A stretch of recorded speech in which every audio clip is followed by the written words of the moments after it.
The forests of America hold countless secrets, and the rangers who walk these trails, they've all seen things that broke them.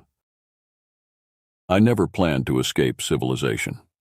Growing up in the concrete maze of Seattle, nature was a distant concept, something you visited on weekends if you were feeling particularly adventurous. But after my third corporate burnout at age 28, something inside me snapped. The endless meetings, the artificial light, the political games, they were killing me slowly. The job posting appeared during a late-night doom-scrolling session. Seasonal park ranger needed. Denali Wildlife Preserve, Alaska. Winter position. Isolation experience preferred. I applied without thinking, certain they'd never consider someone with my urban background. 2 weeks later, I received a call offering me the position. Apparently, my graduate degree in environmental science, largely unused in my corporate career, had caught their attention. They assigned me to Anaktok Station, a remote outpost named after an Inuit word meaning wild place.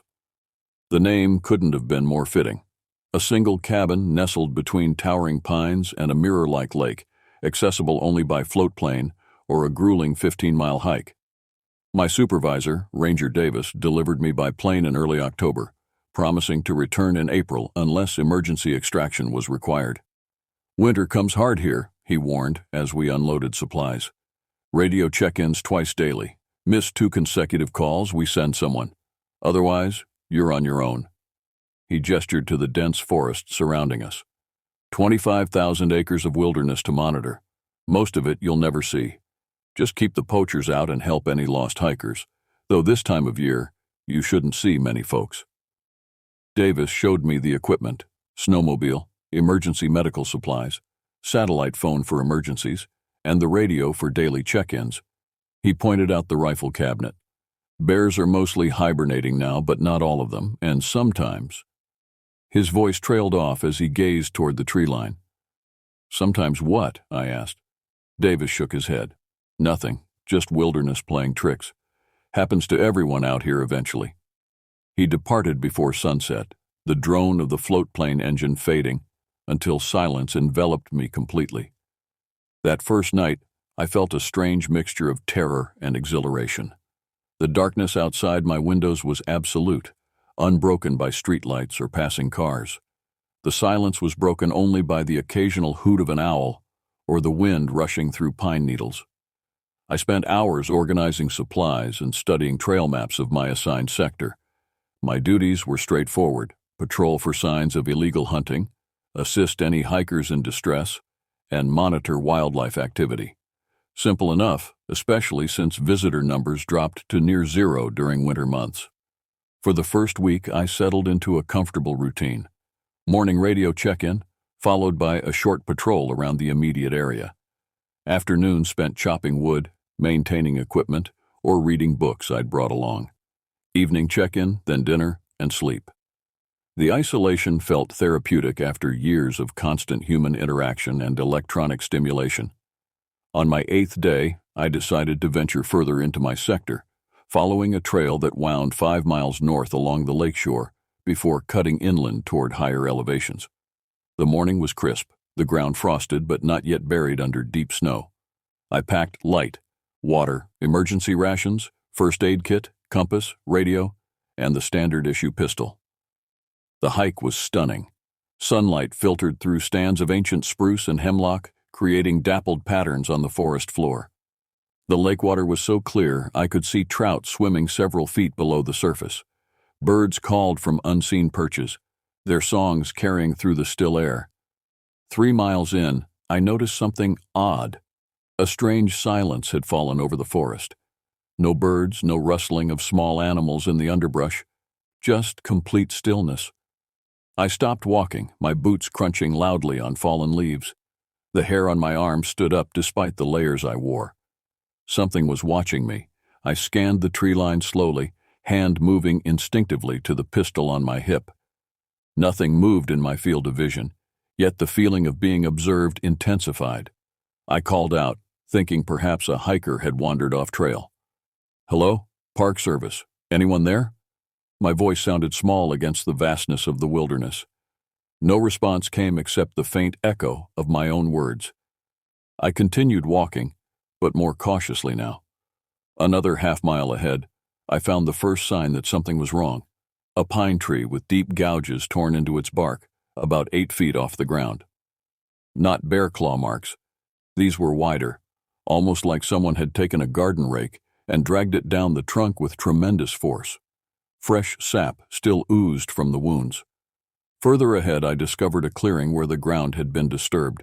The scene resembled a struggle. Broken branches, disturbed earth, and most concerning, a single hiking boot abandoned in the dirt. I photographed everything, bagged the boot as evidence, and radioed Davis. He instructed me to return to the cabin immediately and file a full report. The walk back felt different. The forest, which had seemed peaceful hours before, now felt threatening. Shadows between trees appeared deeper, darker. Ordinary sounds, branches creaking in the wind, distant water rushing over rocks, now carried ominous undertones. I returned to the cabin by mid-afternoon and secured all windows and doors. As I prepared my report, a strange, low moaning sound came from somewhere beyond the tree line. It wasn't human, nor any animal call I recognized. Somewhere between a deep groan and the sound of timber bending under enormous pressure. The radio crackled with static when I tried to call it in, Davis's voice breaking through in fragments. Stay inside, weather front coming, check in, morning. Night fell early, as it always did this far north in autumn. I built up the fire in the wood stove and double-checked the locks. While organizing my photographs from the day, I noticed something I'd missed during my inspection of the clearing. At the edge of one image, partially obscured by shadow, stood what appeared to be a figure. Too distant to make out clearly, but unmistakably large, upright, and still. I zoomed in, but the resolution degraded quickly. What remained was a blurry silhouette that raised more questions than answers.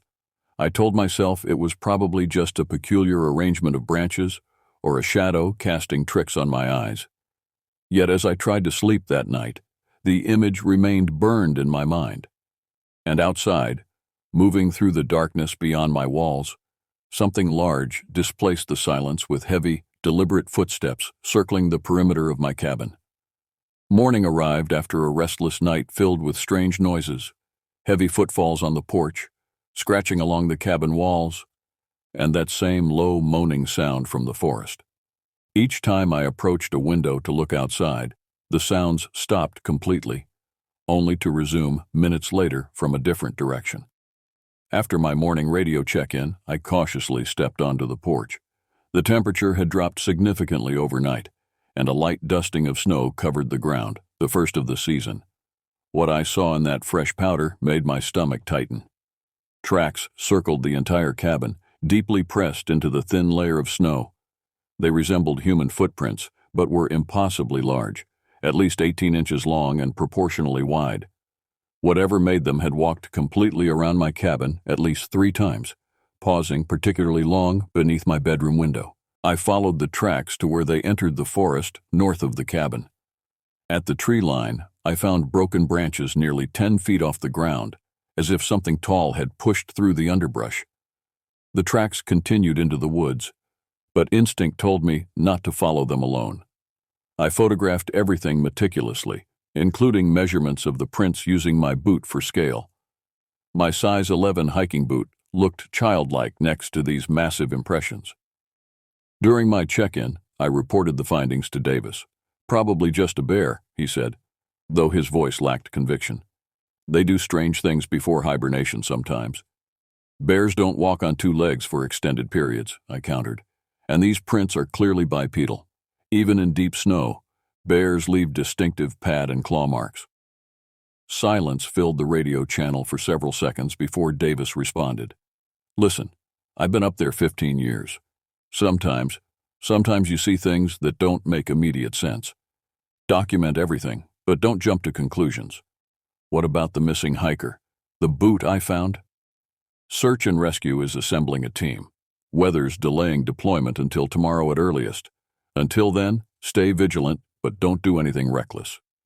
The conversation left me unsatisfied and increasingly uneasy. Davis knew more than he was saying, That much was obvious. I spent the afternoon reinforcing the cabin's vulnerable points, securing loose shutters, checking window locks, and moving firewood inside to ensure I wouldn't need to venture out during the night. I cleaned the service pistol and placed it on the nightstand beside my bed, then laid the rifle across the kitchen table, loaded but with the safety on.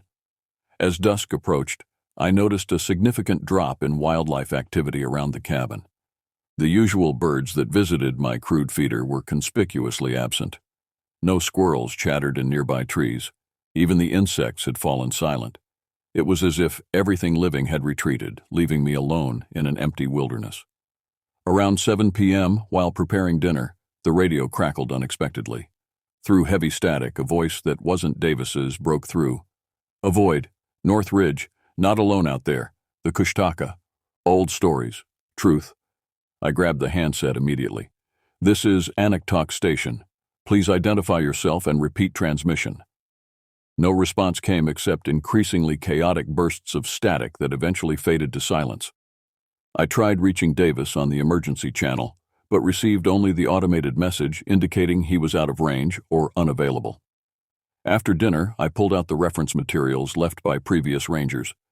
In a worn folder labeled Local Information, I found several pages of notes about regional folklore, including mentions of something called Kushtaka, and Tlingit word for a shape-shifting creature sometimes described as half man, half otter, believed to imitate human voices to lure victims.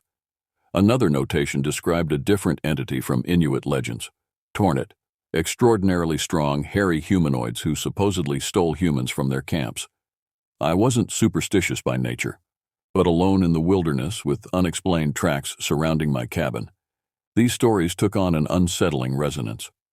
I reminded myself that every culture developed myths to explain the dangers and mysteries of their environment. The rational explanation was usually the correct one. A large predator, possibly a rogue bear with unusual behavior patterns, was roaming my sector. Yet rationality provided cold comfort when darkness fell completely, and the sounds resumed outside, heavy footsteps in the fresh snow, now accompanied by deep, rhythmic breathing that seemed to circle the cabin. Twice I approached windows with my flashlight, and twice the sound ceased immediately, only to begin again when I returned to my chair. Around midnight, a new sound emerged, something heavy dragging across my porch. I grabbed the rifle and approached the door, heart pounding so loudly I could hear it in my ears. Through the small window in the door, I could see only darkness, but the dragging continued, followed by a heavy thud against the door itself that made the entire frame shudder. Gathering my courage, I flipped on the porch light and yanked the door open, rifle raised. The porch was empty, but at my feet lay a freshly killed deer, its neck broken and body still warm. The snow around it showed those same massive footprints leading away into the darkness between the trees. No blood trail accompanied the carcass. It hadn't been killed here but carried and deliberately placed at my doorstep. I slammed the door shut and engaged every lock, then retreated to the center of the cabin. Was this a threat? A gift? Some kind of territorial display? I had no framework to understand what was happening. Sleep was impossible that night. I sat in the main room, rifle across my lap, jumping at every sound from the darkness outside. Twice I heard heavy breathing just outside the walls, so close it seemed whatever stood there must have been pressing its face against the wood. Dawn found me exhausted but alive, the deer carcass still on the porch. I reported everything to Davis, who promised to expedite the search team's arrival. When I mentioned the Kushtaka from the radio transmission and my discovery in the reference materials, his response was telling. The natives who originally inhabited that region had reasons for their stories, he said quietly. Don't dismiss them entirely. Until help arrives, don't venture more than 100 yards from the cabin. Whatever's out there, don't provoke it. After our call ended, I dragged the deer carcass 50 yards from the cabin and left it at the forest edge. If this was some kind of offering, rejecting it seemed unwise. If it was a threat, removing it from my doorway seemed prudent.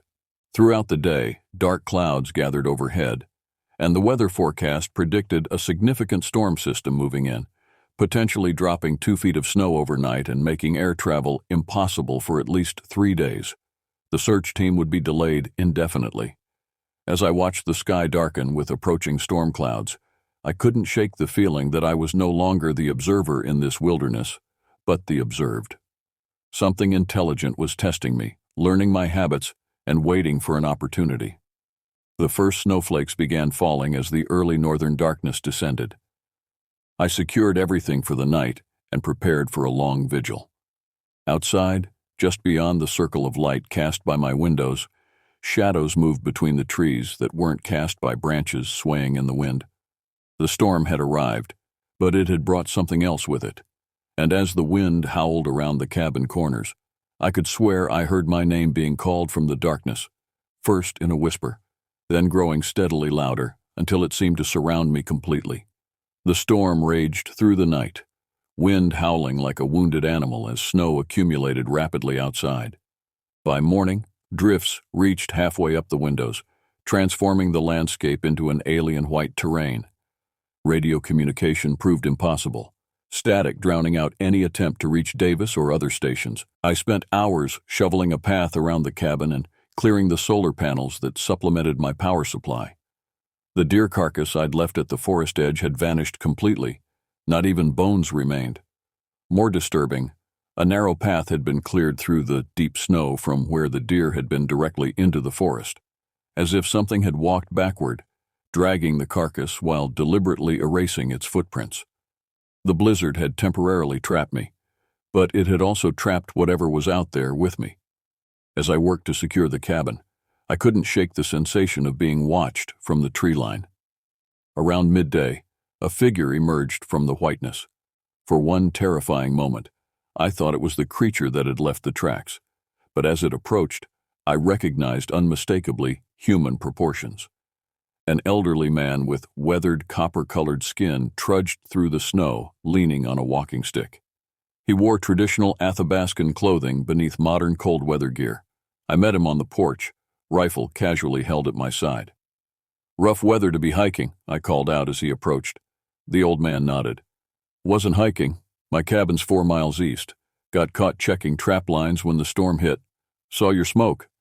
He gestured toward my chimney. "Name's Akiak. Mind if I warm up before heading back?" Inviting a stranger in went against protocol, but leaving anyone in this weather meant certain death. I welcomed him inside, offering hot coffee and stew I'd prepared the previous day. Akiak said little at first, methodically removing layers of snow-crusted clothing and warming his hands by the wood stove. His dark eyes surveyed my cabin with quiet intensity. "First winter up here?" he finally asked, accepting the steaming mug I offered. I nodded. "8th day when the storm hit." 8 days. He sipped his coffee. "And already it's found you." My hand froze midway to my mouth. "What do you mean?" Akiak gazed into the fire. "The tracks around your cabin. The deer left as gift or warning. The sounds in the night." He looked up at me. "I've lived in these mountains 78 years.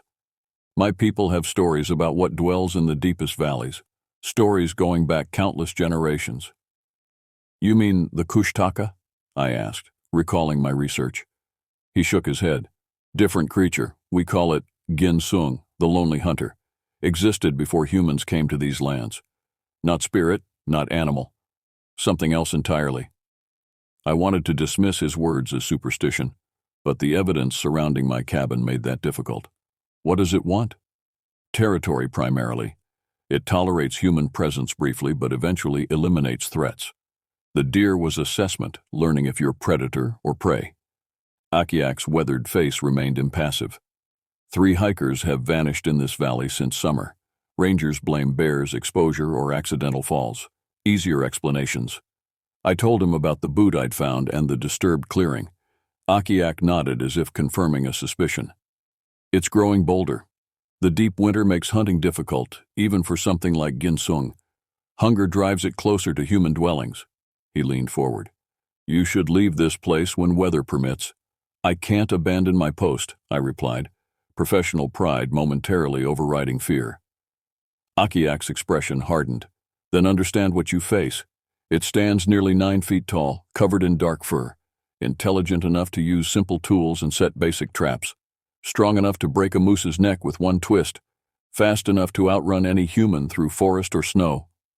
Have you seen it? I asked. Once, as a young man. I survived because my grandfather knew the old ways, how to make it believe our cabin was empty even while we hid inside. From his pocket, he withdrew a small leather pouch. Burn these herbs in your wood stove tonight. The smoke masks human scent. Place these marked stones at your doors and windows. He handed me 5 small river stones covered with red ochre symbols. I accepted his offerings, skepticism battling with desperate hope for protection. Most importantly, Akiak continued, never respond if you hear voices calling from the darkness. Ginsung learns human sounds quickly and uses them to lure victims outside. We spent the afternoon discussing survival strategies. Akiak drew crude maps identifying areas to avoid, particularly the North Ridge where the creature apparently denned during daylight hours. He showed me how to create simple alarms using fishing line and tin cans around the cabin perimeter. As dusk approached, Akiak prepared to leave despite my objections about the dangerous conditions. More dangerous for me to stay, he explained. 1 human it might tolerate temporarily. 2 represents a greater threat. Better I reach my own territory before full darkness. I accompanied him to the tree line, watching until his figure disappeared into the swirling snow. His parting words echoed in my mind. It tests boundaries first, learning your weaknesses. When it finally comes for you, it will be direct, no more games. Returning to the cabin, I implemented Akiak's suggestions, burning the pungent herbs, placing the mark stones, and setting up rudimentary alarms. I felt foolish following what seemed like superstitious rituals, yet I couldn't deny the tracks surrounding my cabin or the deer carcass left at my door. Night fell swiftly, bringing with it renewed howling winds and heavy snowfall. I maintained a vigil by the wood stove, rifle across my lap, straining to distinguish natural sounds from potential threats. Around midnight, the first alarm triggered, tin cans clattering violently on the western side of the cabin. I approached the window cautiously, flashlight in hand. Through the driving snow, I caught a glimpse of movement, something massive passing between trees, its outline blurred by precipitation but unmistakably bipedal. It circled the cabin twice, setting off alarms at regular intervals. I tracked its movement by sound, never catching more than fleeting glimpses through windows. Then, abruptly, all movement ceased. Complete silence descended, broken only by the storm's constant background noise. 20 minutes passed with no further disturbance. Had it departed? Or was this part of its testing strategy? Observing how I responded to apparent withdrawal, the answer came with sudden violence. A tremendous impact struck the roof directly above me, so powerful it dislodged dust and debris from the ceiling beams. Heavy footsteps traversed the entire roof before another impact hit the north wall with enough force to rattle dishes and cupboards. Then, from just outside my bedroom window, came a sound that turned my blood to ice. My own voice, perfectly replicated, speaking words I'd said to Akiak earlier. I can't abandon my post. The mimicry was flawless, indistinguishable from my actual voice. It continued, repeating phrases I'd spoken that day, sometimes altering words slightly as if experimenting with human language. The psychological effect was devastating, hearing myself speak from outside while I stood frozen within. What followed was psychological warfare at its most primal. For hours, the creature circled the cabin, alternating between violent impacts against the walls and eerily accurate voice mimicry. It found every weak point in the structure, rattling loose shutters, pressing against door hinges, testing window frames. Yet it never made a concentrated effort to break in, supporting Akiak's assessment that this was assessment rather than direct attack. It was learning, adapting, formulating strategy for a future encounter. Dawn eventually broke, and with first light, all activity ceased. The storm had passed during the night, leaving behind 3 feet of pristine snow, unmarked except for a single line of those now familiar tracks leading from my cabin straight into the forest depths. Radio contact remained impossible due to weather-related interference. I was truly alone with whatever hunted these woods. Exhausted but alive, I considered my options. Protocol dictated maintaining my post until relieved or directly ordered to evacuate, yet staying seemed increasingly suicidal.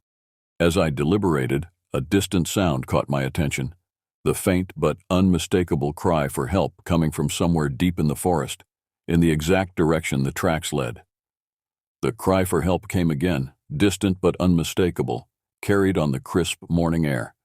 My ranger training and basic human decency demanded response, yet Akiak's warning echoed in my mind. Never trust voices calling from the wilderness.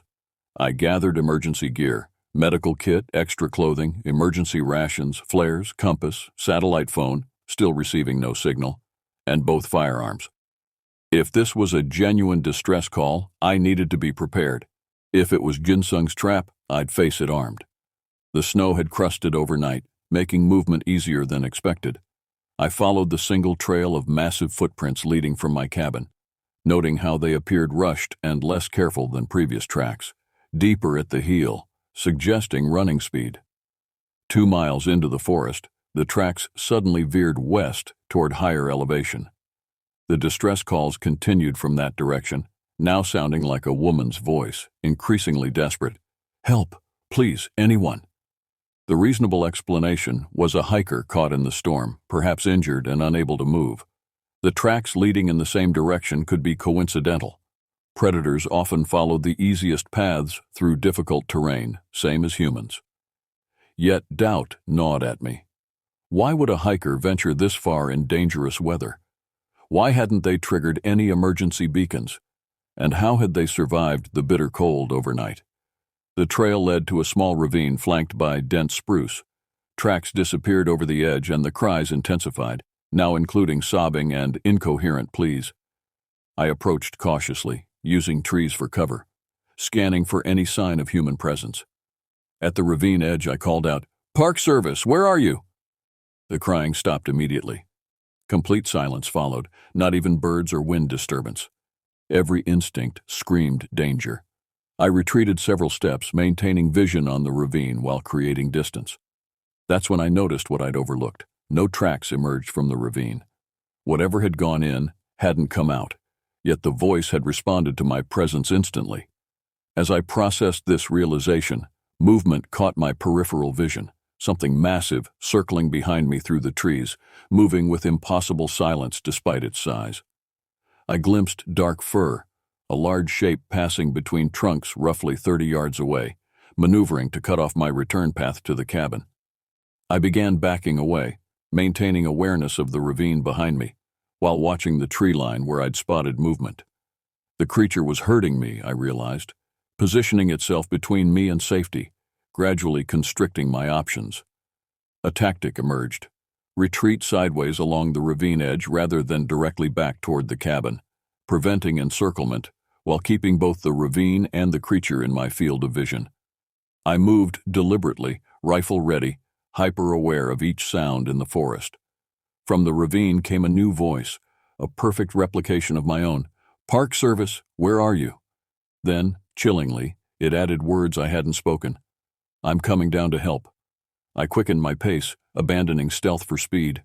Through breaks in the trees, I caught more glimpses, a massive figure paralleling my movement, sometimes on 2 legs, sometimes on all 4s, always maintaining distance while herding me further from the cabin. The realization struck with terrifying clarity. It was driving me toward the North Ridge, exactly where Akiak had warned its den was located. With no good options, I made a desperate decision. Rather than continuing along its desired path, I changed direction suddenly, plunging downhill through deep snow, heading south toward the lake. This route would be longer, but might bypass the creature's carefully orchestrated ambush. My abrupt change triggered immediate response. A bone-chilling howl erupted behind me, followed by the unmistakable sound of something large crashing through underbrush in pursuit. The psychological games had ended. Direct confrontation had begun. I ran with reckless abandon, using fallen trees and ravines for cover whenever possible. The creature's speed was astonishing, covering ground through deep snow that left me floundering. Only the dense forest prevented it from overtaking me immediately, as it had to navigate between tightly packed trees that slowed its massive frame. After 10 minutes of frantic flight, I broke through the tree line onto the frozen lake surface. This was risky. The ice might not support weight in all areas, and crossing meant sacrificing cover. However, it also provided unobstructed sightlines and removed the creature's advantage in the close confines of the forest. Halfway across the lake, I finally got my first clear view of what pursued me. It emerged from the trees, hesitating at the forest edge.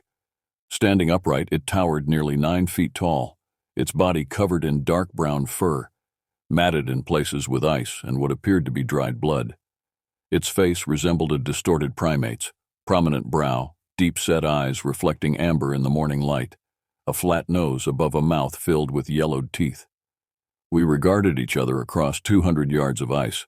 For several heartbeats, neither moved. Then it dropped to all fours and began circling the lake rather than pursuing directly across the ice. It was intelligent enough to recognize the danger of thin ice, which confirmed my worst fears about its cognitive abilities. This wasn't a simple predator acting on instinct, but a calculating entity making strategic decisions.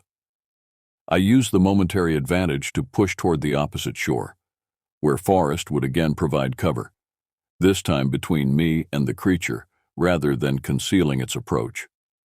The southern shore would also put me on a direct route back to the cabin, approximately 3 miles away. Before I reached the far shore, a sound stopped me cold, the distinctive crack of ice fracturing beneath weight. Not under me, but behind me. I turned to see the creature had changed tactics, now venturing onto the ice despite its earlier caution. It moved with careful deliberation, testing each step before committing its full weight. I increased my pace, reaching the shore as the creature covered half the distance across the lake. In the forest once more, I abandoned any attempt at covering my trail. Speed was my only advantage now. The 3-mile run to the cabin became a nightmare marathon. Behind me, crashing sounds indicated pursuit, sometimes distant, sometimes terrifyingly close. Twice I caught glimpses of it moving parallel to my route, cutting through denser sections of forest that I had to circumvent. Within sight of the cabin, I made a critical error. Exhaustion and relief at seeing sanctuary clouded my judgment. I failed to notice the sudden silence behind me, the absence of pursuit sounds that had been constant for the past 30 minutes. 20 yards from my door, movement exploded from the underbrush to my right. The creature launched itself directly into my path, rising to its full height, arms spread in a blocking posture. This close, its size was overwhelming, muscles rippling beneath matted fur, hands ending in curved, yellowed claws, eyes revealing cold intelligence. It had circled ahead while I focused on the sounds behind me. A classic predator tactic executed with disturbing sophistication. With no time to aim properly, I fired the rifle instinctively. The shot went wide, but the sound itself caused the creature to flinch momentarily. I used that split-second hesitation to dive sideways, rolling through snow and scrambling toward the cabin door. Behind me, a roar of rage echoed through the clearing, primal, deafening, unlike any animal sound I'd ever heard. I reached the porch as massive footsteps pounded the snow behind me. I threw myself through the door, slamming it shut as an immense impact struck from the other side. The wooden frame cracked but held. I engaged all locks and braced a chair under the handle for good measure. The attack that followed tested every aspect of the cabin's construction. The creature circled repeatedly, striking walls, windows, and doors with increasing fury. Shutters tore free, glass cracked, but the reinforced frames prevented complete breach. It scaled the roof multiple times, tearing at the chimney and ventilation ports, searching for any weakness. Throughout the assault, it continued that bone-chilling roar, sometimes shifting to unnervingly human vocalizations, including perfect mimicry of my terrified breathing patterns. The psychological effect was devastating, as if my own fear was being weaponized against me. For hours, the siege continued. I moved through the cabin interior, reinforcing each point as it was tested, firing warning shots through windows when the creature lingered too long in one position. The rifle shots caused temporary retreats, but never deterred it completely. As daylight began fading, a new sound penetrated the chaos, the distant but unmistakable drone of an approaching aircraft. The search team Davis had promised was finally arriving, delayed, but coming nonetheless. The creature heard it too. The attacks on the cabin ceased immediately. Through a cracked window, I watched its massive form retreat into the forest edge, where it paused, looking back toward the cabin. For one chilling moment, our eyes met across the distance, and in that gaze, I recognized something beyond animal intelligence. There was calculation there, and most disturbingly, recognition. It would remember me. With one final, almost contemplative look, it turned and vanished into the deepening shadows between the trees. Minutes later, the float plane circled overhead, unable to land on the frozen lake but clearly searching for signs of distress. I fired a flare, marking my position and signaling my status. Night fell as the plane continued circling. It couldn't land in darkness, but its presence kept the forest quiet. The creature didn't return, though I felt its attention focused on the cabin from somewhere in the concealing darkness. For the first time in 2 days, I allowed myself brief moments of rest, though I maintained vigilance near the most damaged sections of the cabin. Tomorrow would bring rescue, but also decisions about what to report, what would be believed versus what would be dismissed as wilderness-induced paranoia. The truth seemed too fantastic. An intelligent, bipedal predator with tool use capability and vocal mimicry hunting humans in the Alaskan wilderness. Yet the evidence surrounded me: the damaged cabin, the tracks in the snow, the recordings I'd managed to capture on my phone during the attacks. As I drifted between exhausted consciousness and fitful sleep, one certainty remained. The creature, Ginsung, Bigfoot, whatever name fit the reality, hadn't finished with me. Our confrontation had escalated from testing to direct aggression. If I remained, the next encounter would be decisive. Outside, the aircraft continued its protective circles overhead, its engine sound a tenuous lifeline to the world of human civilization. But beneath that mechanical drone, barely perceptible, came the low, patient breathing of something waiting in the darkness beyond my walls. Dawn broke with the welcome sound of multiple engines approaching from the south. Not just the float plane from yesterday, but the distinctive thump of helicopter rotors as well. I forced my exhausted body up from where I'd been dozing against the cabin wall, rifle still clutched in white-knuckled hands. Through the window, I spotted a Coast Guard rescue helicopter hovering above the lake, while a larger transport chopper landed in the clearing 50 yards from my cabin. 4 figures in Park Service winter gear jumped out, moving in tactical formation toward my position, rifles ready. I recognized Davis leading the team, his weathered face grim as he surveyed the damage to the station. I opened the door, relief washing over me at seeing fellow humans after the isolation and terror of recent days. "Jesus," Davis muttered, examining the massive claw marks scoring the exterior walls. "What did this?" "Bear," I shook my head, leading them inside where I'd assembled my evidence. Photographs, measurements of tracks, recordings, and detailed incident reports.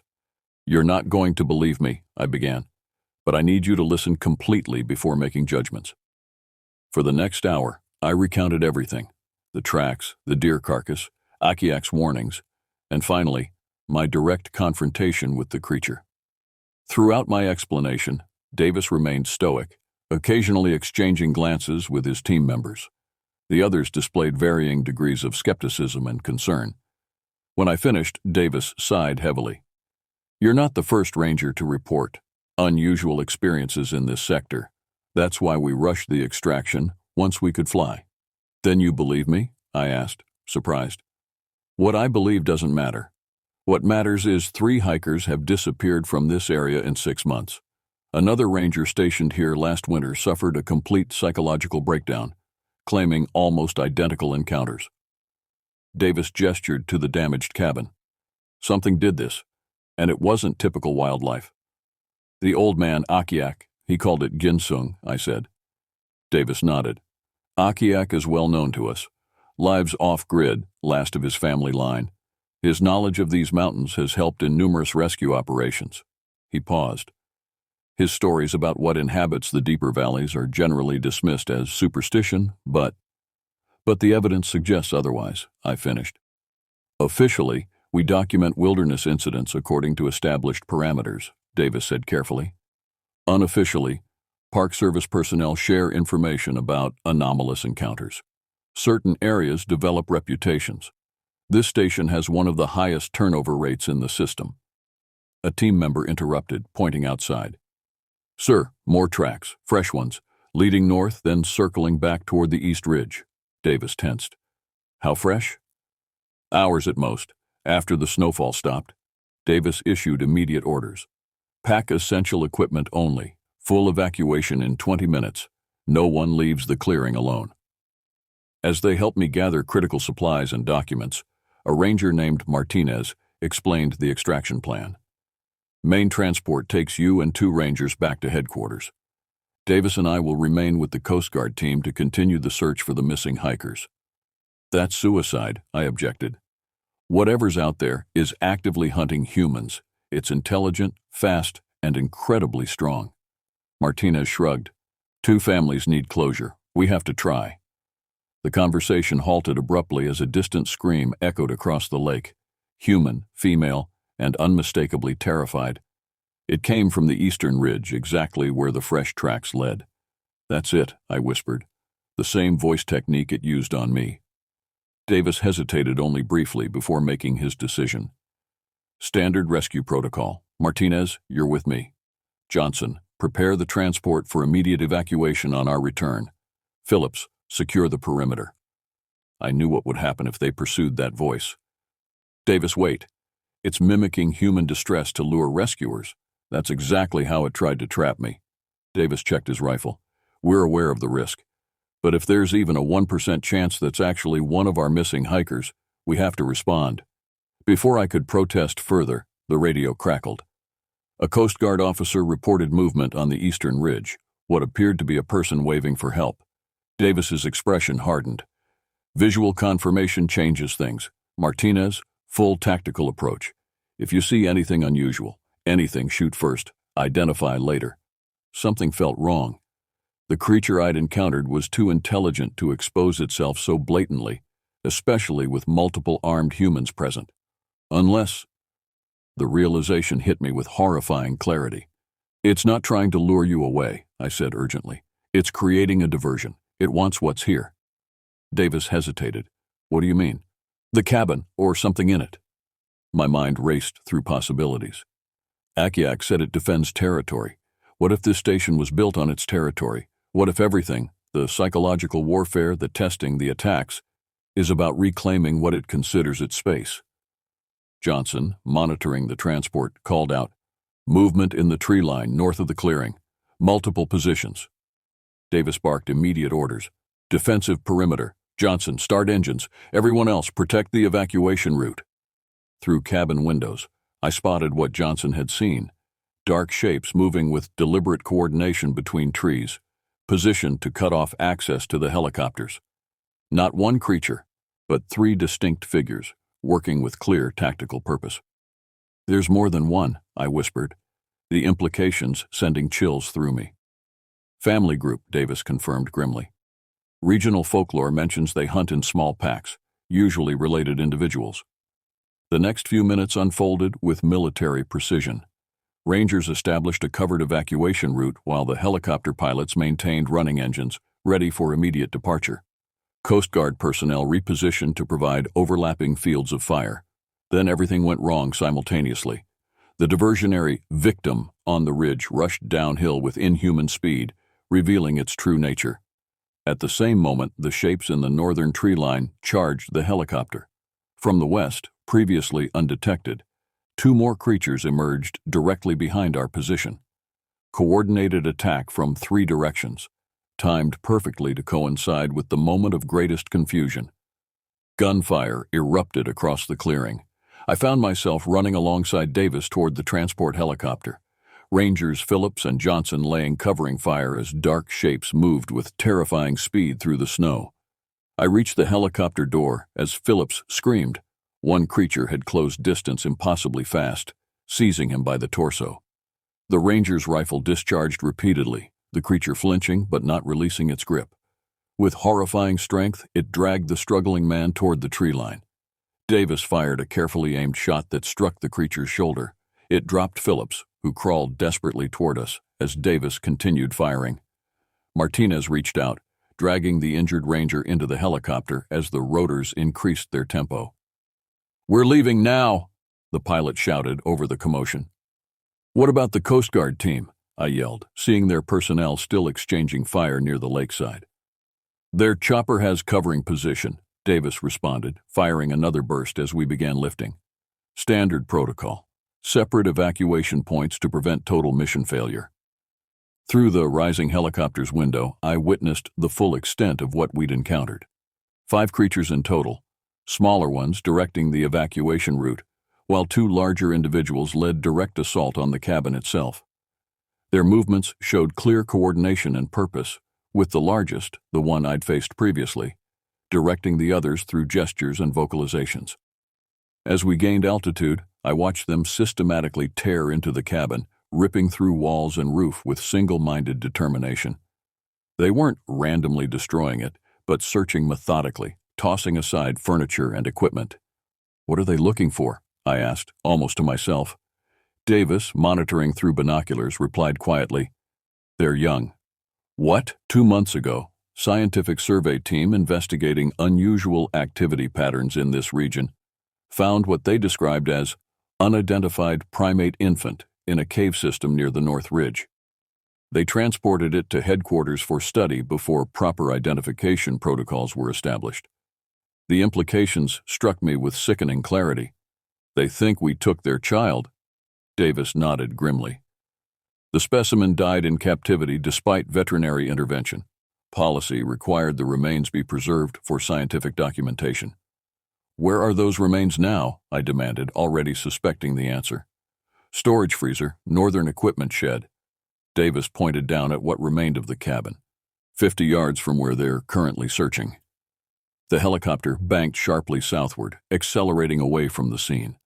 Through the receding view, I watched the creatures locate the equipment shed, tearing through its metal roof with focused violence. "They'll find nothing," Davis said quietly. "Remains were transported to the main research facility last week." The implications were catastrophic. An intelligent social species had lost a child to human interference. Their retribution had only begun. "We can never return to that station," I stated. Davis met my gaze directly. "That station will be permanently decommissioned. The official report will cite structural damage from extreme weather conditions. Your experiences will be documented in classified incident files, accessible only to senior Park Service personnel." "So we're just going to pretend none of this happened?" I asked incredulously. "Would you prefer mass panic, trophy hunters flooding the region, military intervention?" Davis shook his head. "This isn't the first encounter with these creatures, and it won't be the last. We establish boundaries. They establish theirs. Occasionally, those boundaries overlap with tragic consequences." As the helicopter carried us away from Anaktok Station, I processed everything I'd witnessed. The creatures, whatever name science might eventually assign them, weren't supernatural monsters from folklore, but intelligent, social animals protecting their territory and family with tools available to them. Their mimicry, strategy, and coordinated tactics suggested cognitive abilities far beyond what most would believe possible in non-human species. In the helicopter's cargo area, Phillips received emergency medical attention for deep lacerations across his torso. His eyes met mine, wide with lingering terror. "What were those things?" he whispered. I had no simple answer. Ginseng, Bigfoot, relict hominid, perhaps something science had yet to classify properly. Labels seemed inadequate for what we had encountered. "The true apex predators of this ecosystem," I finally replied, "and we violated their territory." Davis handed me official incident forms, his expression making clear what was expected in my report. I understood the compromise being offered. Document everything truthfully in classified reports while maintaining public narratives that prevented panic and protected both species. The creatures would be left to their remote valleys and ridges. Humans would maintain cautious distance, and boundaries would be respected through mutual wariness rather than acknowledgement. As Alaska's vast wilderness receded beneath us, I made a decision. I would complete my ranger contract at a different station, document everything I'd experienced in both official and personal records, and join the quiet network of Park Service personnel who understood the true nature of what inhabited certain remote regions. The alternative, rejecting what I'd witnessed or attempting to expose it publicly, would serve neither species well. Some truths remain most functional when acknowledged only by those directly encountering them, preserved in folklore and classified reports rather than scientific journals. My final glimpse of Anaktok Station showed the creatures gathering around something they'd recovered from the demolished equipment shed. Their postures suggested mourning rather than triumph, bodies hunched protectively around whatever remnant of their lost young they had managed to find. In that moment, despite the terror they had inflicted, I recognized something unmistakably familiar in their behavior.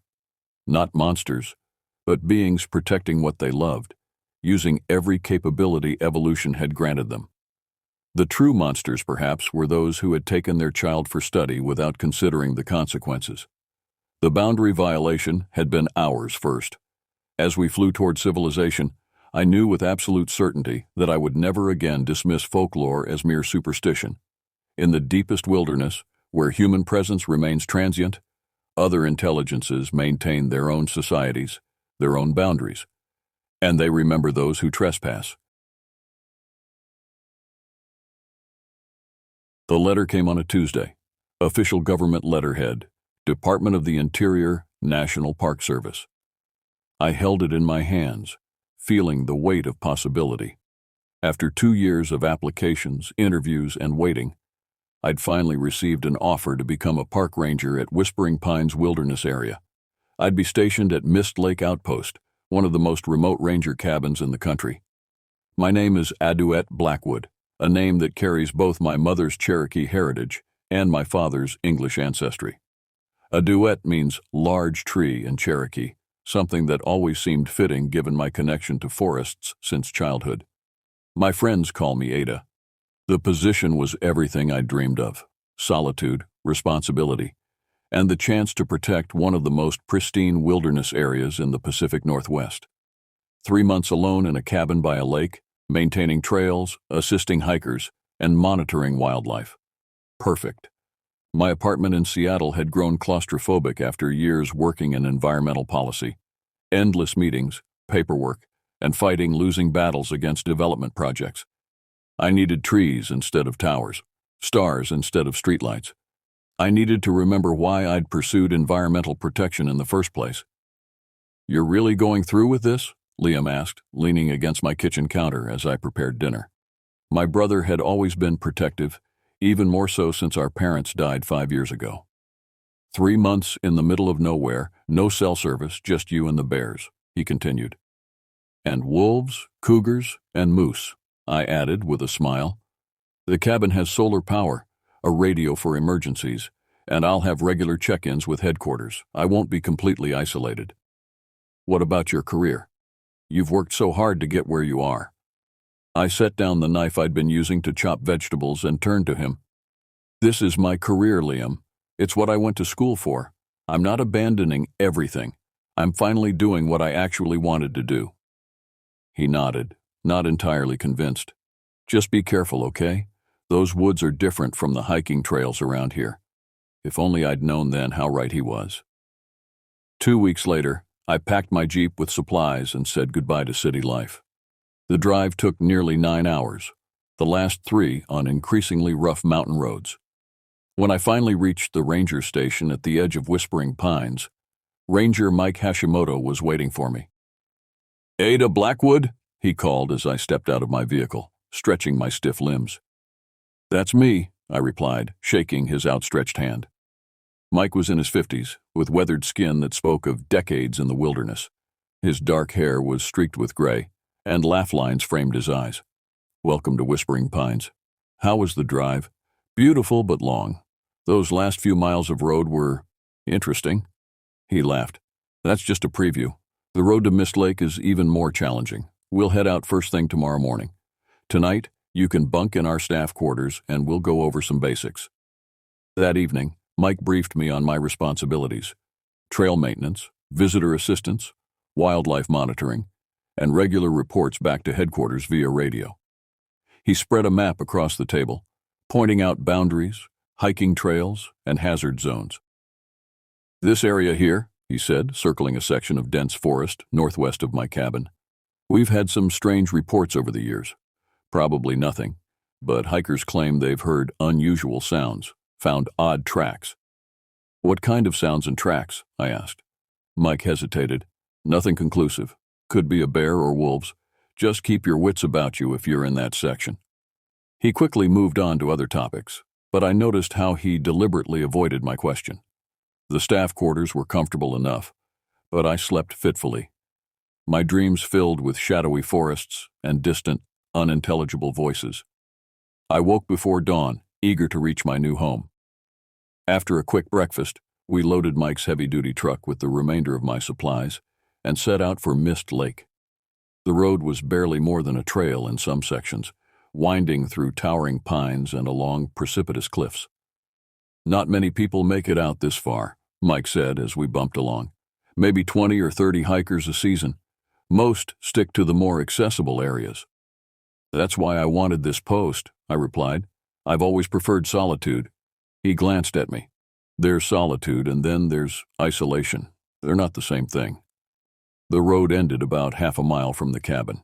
We unloaded my gear onto a small ATV trailer and made the final trek on foot, pulling the trailer behind us. Mist Lake appeared suddenly as we crested a small ridge, a perfect mirror reflecting the surrounding mountains and forest. On its north shore sat my cabin, a sturdy log structure with a wide porch overlooking the water. Smoke curled from the stone chimney. "Someone's here?" I asked, surprised. "That'll be Kimi," Mike replied. "She's been caretaking until you arrived." As we approached, a woman emerged from the cabin. She appeared to be in her 60s, with long silver hair braided down her back and deep copper skin marked with the lines of a long life outdoors. "So you're the new ranger," she said, her eyes studying me carefully. "I'm Kimi Tohopka." "A duet Blackwood," I replied, extending my hand. "Everyone calls me Ada." "A duet," she repeated, ignoring my offered hand. "Cherokee name. Are you of the people?" "My mother was Cherokee," I answered, "though I didn't grow up on the reservation. She moved to Seattle before I was born." Kimi nodded, as if confirming something to herself.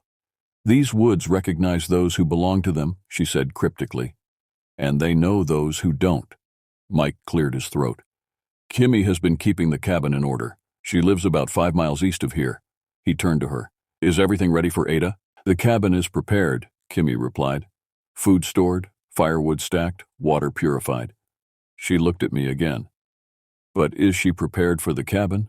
For what watches from the trees?" "Kimi," Mike warned, but she waved him off. "She should know what she's walking into, Mike. The others didn't. And look what happened to them." My stomach tightened. "What happened to who?" Mike sighed. "Nothing happened.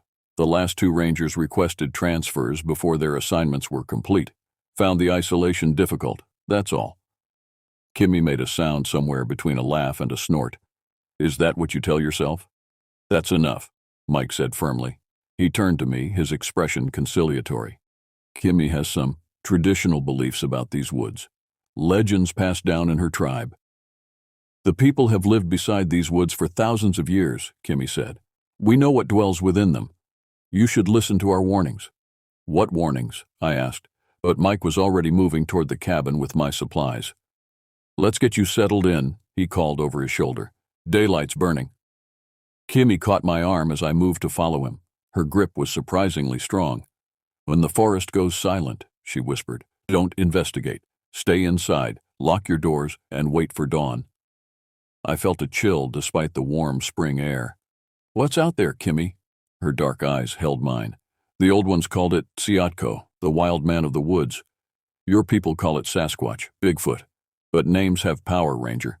Don't speak its name in the forest. It might hear you." Before I could respond, Mike called for me to help with the supplies. When I looked back, Kimi was already walking away, disappearing into the trees like a ghost. The cabin was more spacious than I'd expected. A main room with a stone fireplace, small kitchen, desk area with radio equipment, and a separate bedroom.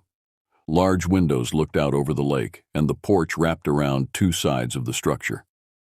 Solar panels provide basic electricity, Mike explained as we organized my supplies.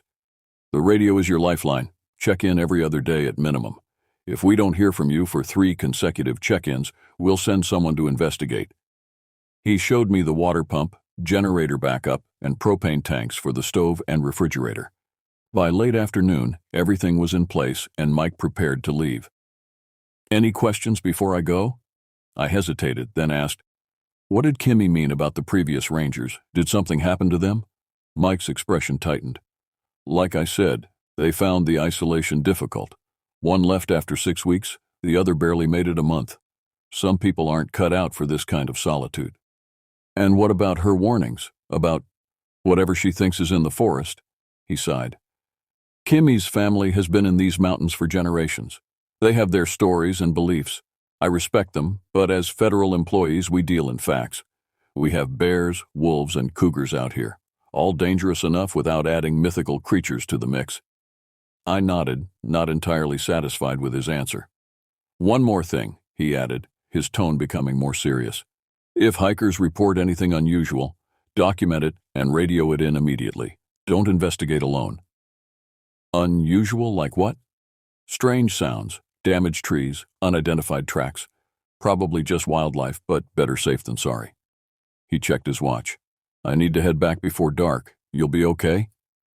I'll be fine, I assured him, more confidently than I felt.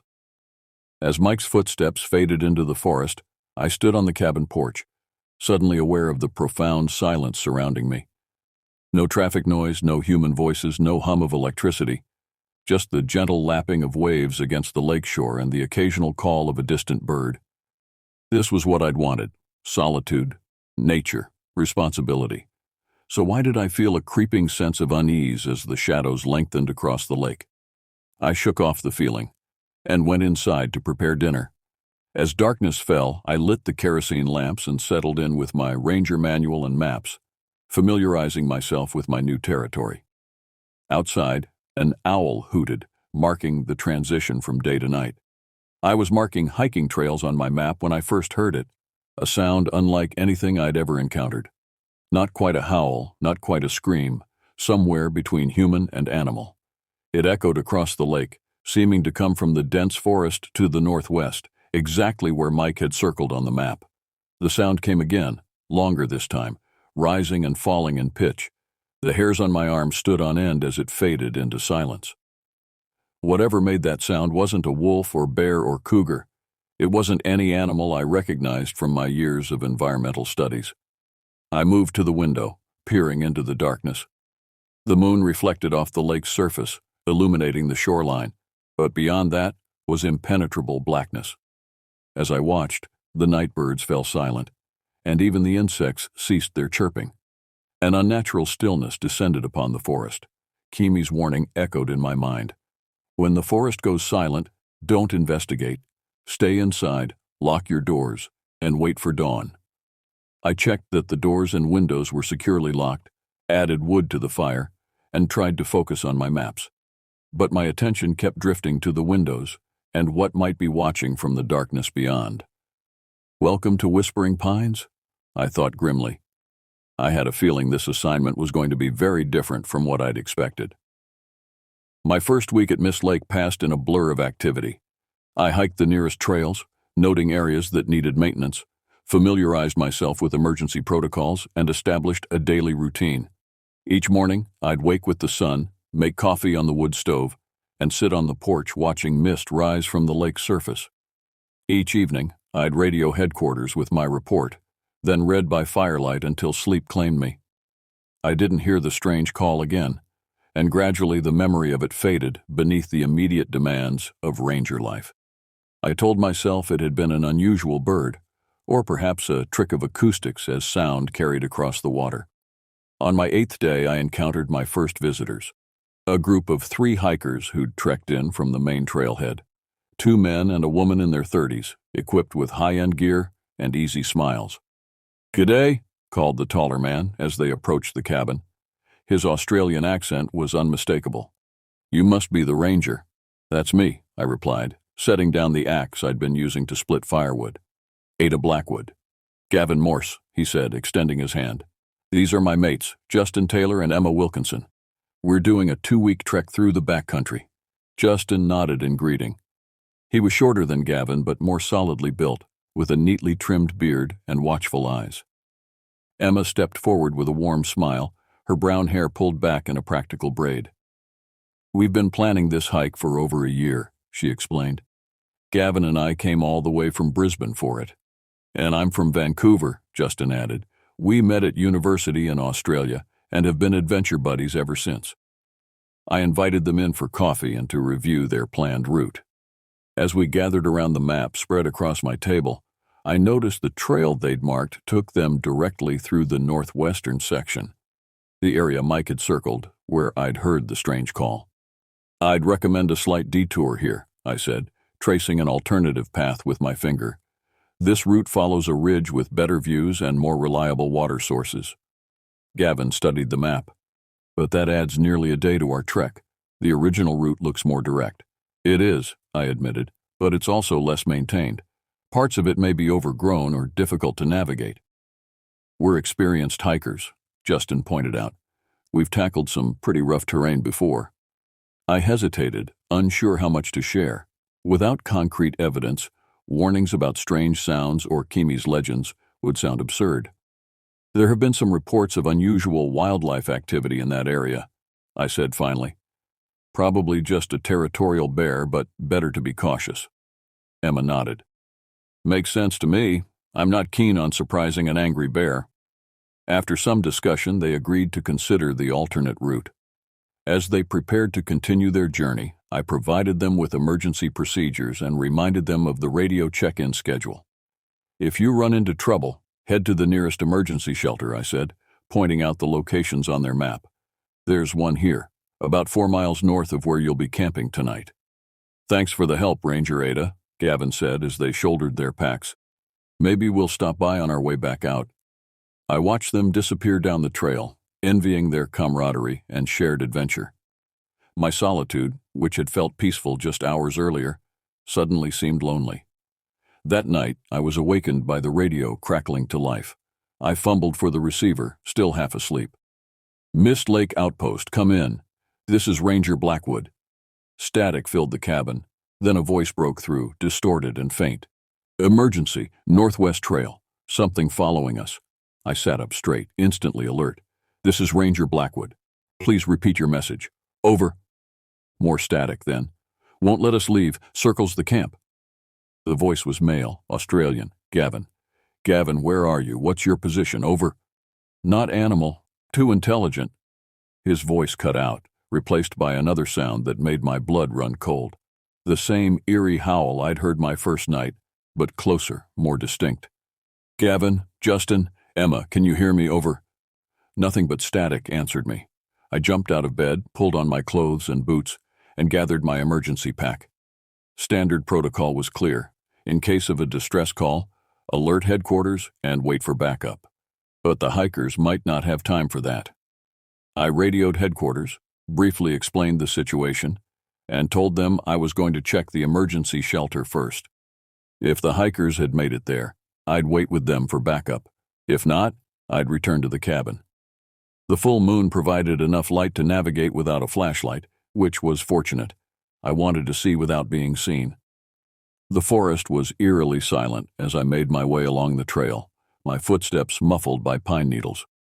2 hours of hard hiking brought me to the emergency shelter, a simple structure built of logs with a metal roof, designed to provide temporary refuge from weather or wildlife. The door stood partially open, swinging gently in the night breeze. Hello? I called, approaching cautiously. Gavin, Justin, Emma, it's Ranger Blackwood. No response. I pushed the door open wider, shining my flashlight inside. The beam revealed upturned backpacks, sleeping bags strewn across the floor, and a half-eaten meal abandoned on the small table. Signs of a hasty departure, or something worse. A noise outside made me whirl around, heart pounding. My light caught a flash of movement at the edge of the clearing, something large disappearing into the trees. Hello? I called again, my voice shakier than I intended. Is someone there? Only the wind answered, rustling through the pines. I searched the shelter thoroughly, looking for clues to what had happened. Near the back wall, I found Gavin's satellite phone, its screen cracked. Next to it lay Emma's journal, open to her last entry from earlier that day. Day 3 of our trek. Made good time despite taking Ranger Ada's suggested detour. Justin keeps saying he feels watched. Thought he was being dramatic until I started feeling it too. Something in these woods doesn't want us here. Gavin says I'm imagining things, but he insisted we reach the emergency shelter before dark. Not like him to be cautious. The entry ended there. Outside the shelter, I found footprints in the soft earth. 3 sets heading north at a run, judging by their depth and spacing. They were pursued by another set of prints that made my breath catch. They were enormous, at least 16 inches long, and deeply impressed in the soil, suggesting tremendous weight. They resembled human footprints, but were too large, too wide, with what appeared to be 5 toes splayed wider than any human foot I'd ever seen. I photographed the prints with my camera, including a ruler for scale, then followed the trail into the forest. The hikers' tracks showed they'd abandoned the main path, crashing through undergrowth in their haste. The larger prints followed methodically, never deviating, never hesitating. After half a mile, the trail led to a small stream.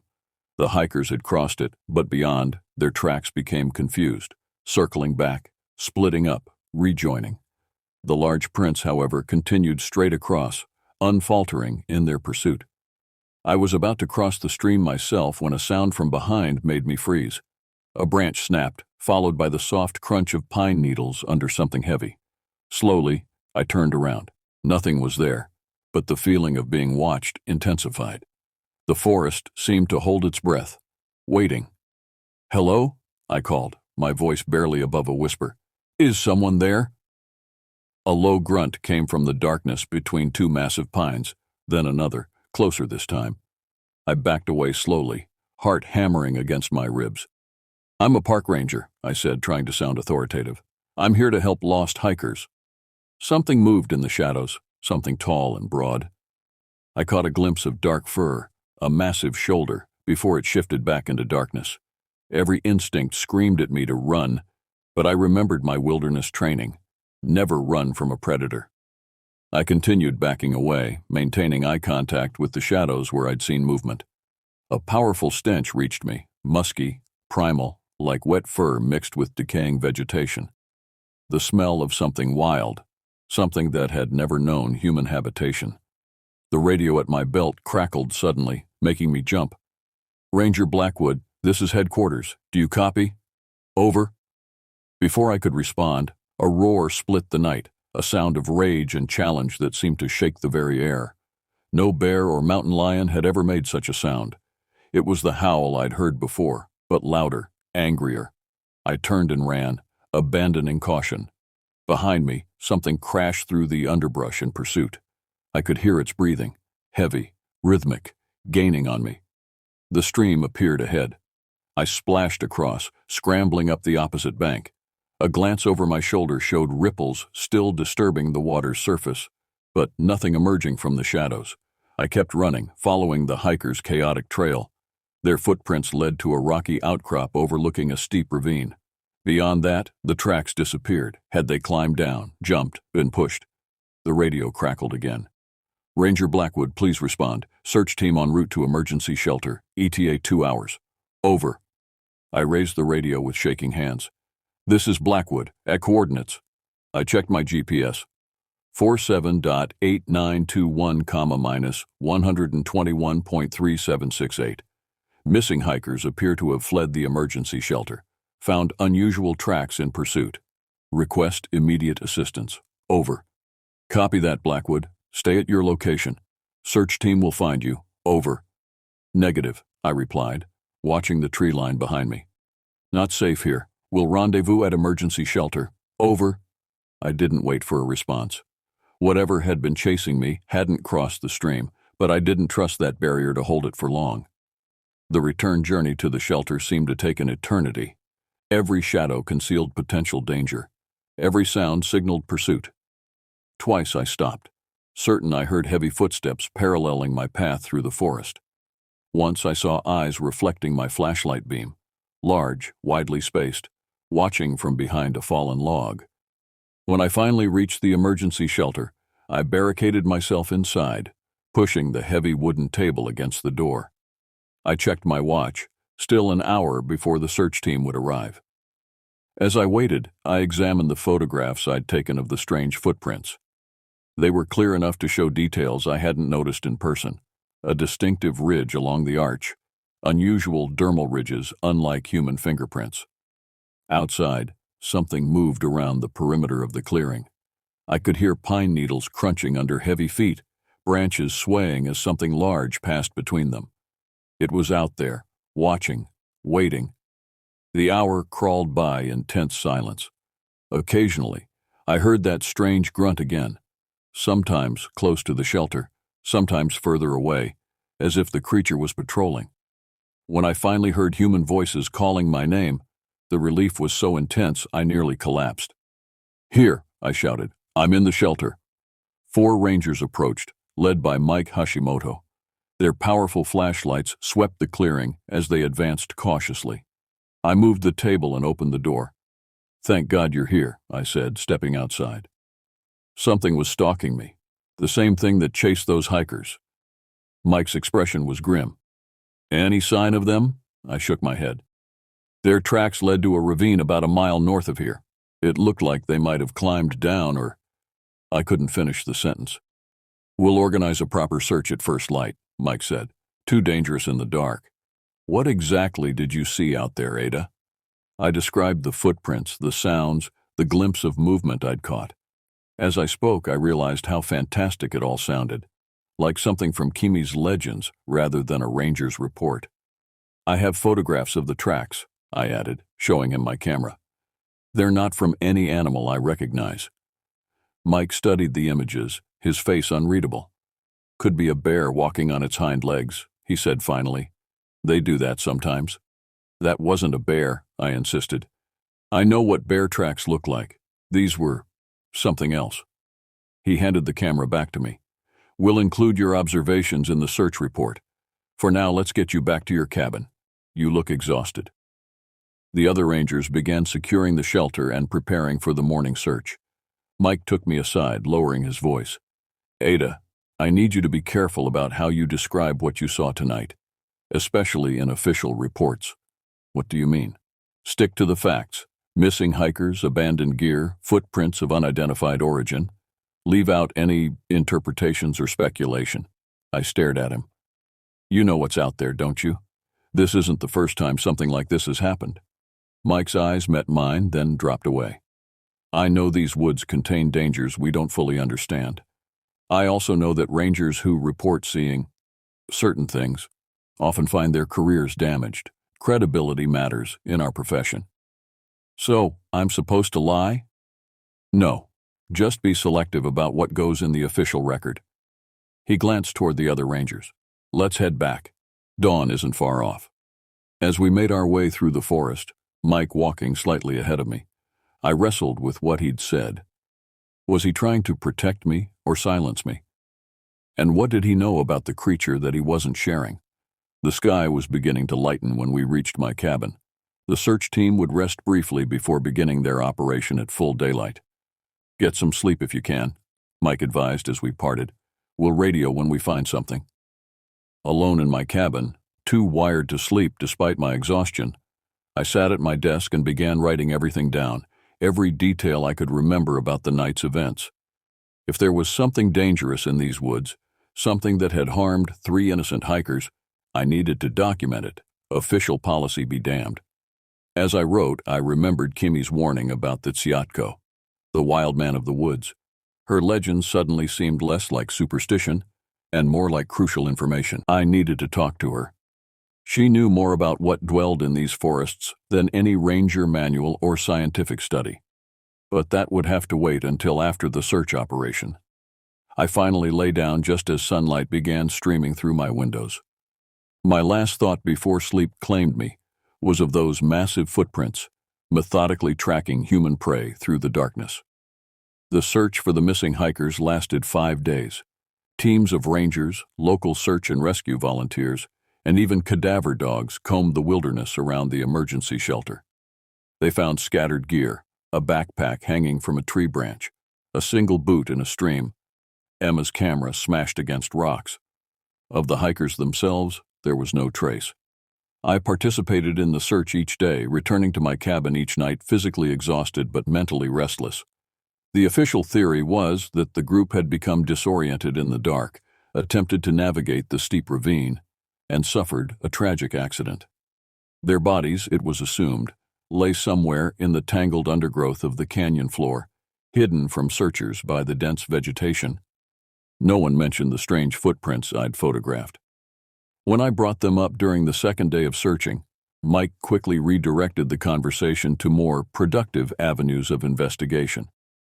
By the third day, I stopped mentioning them altogether. After the search was officially suspended, I found myself alone again. The forest seemed different now, no longer a peaceful sanctuary but a place of secrets and hidden dangers. Every snapping twig made me start. Every shadow concealed potential threats. I needed answers, and there was only one person who might provide them. Finding Kimmy proved easier than I'd expected. As I hiked east from my cabin along a faint game trail, the forest grew older, the trees more massive and widely spaced. After about an hour, I spotted smoke rising from a small clearing ahead. Her cabin was smaller than mine, built of hand-hewn logs darkened by age. A vegetable garden grew on one side, while the other featured a rack for drying herbs and meat. Kimmy sat on a stool outside the door, weaving what appeared to be a basket from pine needles. She didn't look up as I approached. "I was wondering when you'd come," she said, her fingers never pausing in their work. "Took you long enough? You knew I'd visit? I knew something would drive you here eventually. The woods have a way of sending people to me when they're ready to listen." She set aside her weaving and finally looked at me. "You've seen it, haven't you? Or at least its handiwork." I nodded, sinking onto a log across from her. 3 hikers disappeared 5 days ago. I found footprints, like nothing I've ever seen before. And now you want answers. "Yes." Kimmy studied me for a long moment, then nodded as if making a decision. "Come inside. This isn't a conversation for open air." Her cabin was a single room, its walls hung with dried plants, animal skins, and intricate weavings. A fire burned in a central stone pit, smoke rising to escape through a hole in the roof. The smell was complex: herbs, smoke, and something else, something sharp and medicinal. Kimmy gestured for me to sit on a woven mat while she prepared tea in a blackened pot. Neither of us spoke until she had placed a steaming wooden cup in my hands. "Drink," she instructed.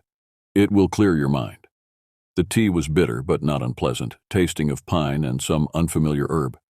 As I sipped, warmth spread through my body, and the tension I'd carried for days began to ease. "What the government calls whispering pines," Kimmy began, settling across from me, "my people have always known as Na'a Ilahi, the land of shadows. It is a place where the veil between worlds is thin, where things forgotten by your science still walk freely." "You mean the Tsiatko?" She frowned. "Names have power, Ranger. I told you not to speak that word in the forest." "Sorry," I said quickly. "You meant the creature from your legends?" "Not just legends. Truth passed down through generations." She sipped her own tea. "My great-grandmother saw one when she was a girl. My father encountered one while hunting, and now you have crossed its path." "What exactly is it?" I asked. "Some kind of undiscovered primate?" Kimmy made a dismissive gesture. "Your categories are too small. It is older than humans in these mountains, more intelligent than the animals you study, more dangerous than the predators you track." "Does it kill people?" "Sometimes. Sometimes it only watches. Sometimes it takes them." A chill ran through me despite the fire's warmth. "Takes them where?" "To the hidden places, the deep caves where even light fears to go." She leaned forward. "But that's not the right question, Ranger. You should ask why it takes them." "All right, why?" "Territory. The creatures have lived in these woods for thousands of years. They see humans as intruders, especially when they venture into certain areas." "Like the northwest section," I murmured, remembering Mike's circled area on the map. Kimmy nodded. "The place of whispers, we call it. Sacred to them. When humans enter, they react differently depending on the moon, the season, and the humans themselves. What do you mean, depending on the humans? Some people draw their attention more than others. Those who are receptive to the old energies. Those with native blood. Her eyes studied me intently. Like you, I set down my cup, suddenly uneasy. Are you saying I'm in danger because of my Cherokee heritage? I'm saying you might sense things others cannot. See things others miss. The creature may recognize this in you as it does in me. This can be both protection and peril. How is it protection? They respect those who understand the old ways. But they may also test you, challenge you. They are drawn to those who can perceive them. I thought of the sensation of being watched that had followed me since arriving. If these creatures are real, why isn't there more evidence? Bones, clear photographs, scientific documentation? They are careful, intelligent.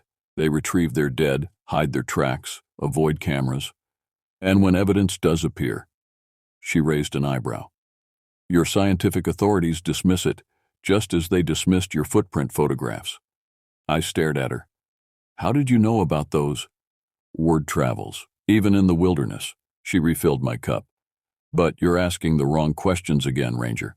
You should ask how to stay safe from them. All right, I said, accepting the refilled cup. How do I protect myself? First, respect their territory. Avoid the northwest woods, especially around the new moon when they are most active. Second, carry protection. She reached into a pouch at her waist and withdrew a small bundle wrapped in leather. Sweetgrass and cedar, bound with red thread.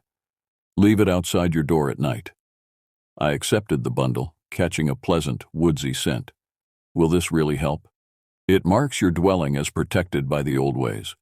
They understand such symbols. She fixed me with a stern look. Third, and most important, if you hear their call, don't respond. If you see them watching, don't challenge. If they leave signs, don't disturb them. Signs? What kind of signs? Broken trees arranged in patterns, stones stacked in certain ways, animal remains placed near human paths. These are their messages, their warnings. I remembered the hiker's backpack hanging from the tree branch, not random, but deliberately placed. And if I've already disturbed their signs? Kimmy's expression turned grave. Then they know you, and they will be watching to see what you do next. We sat in silence for a moment, the fire crackling between us. Why are you telling me all this? I finally asked. From what I've heard, you don't usually share these stories with outsiders. Because the balance is shifting. More disappearances this season than in many years. The creatures are growing bolder, angrier. She studied my face. And because you have the sight in you, whether you recognize it or not, you might survive what's coming. What's coming? Change, challenge. The creatures sense something approaching, something that threatens them even more than human hikers.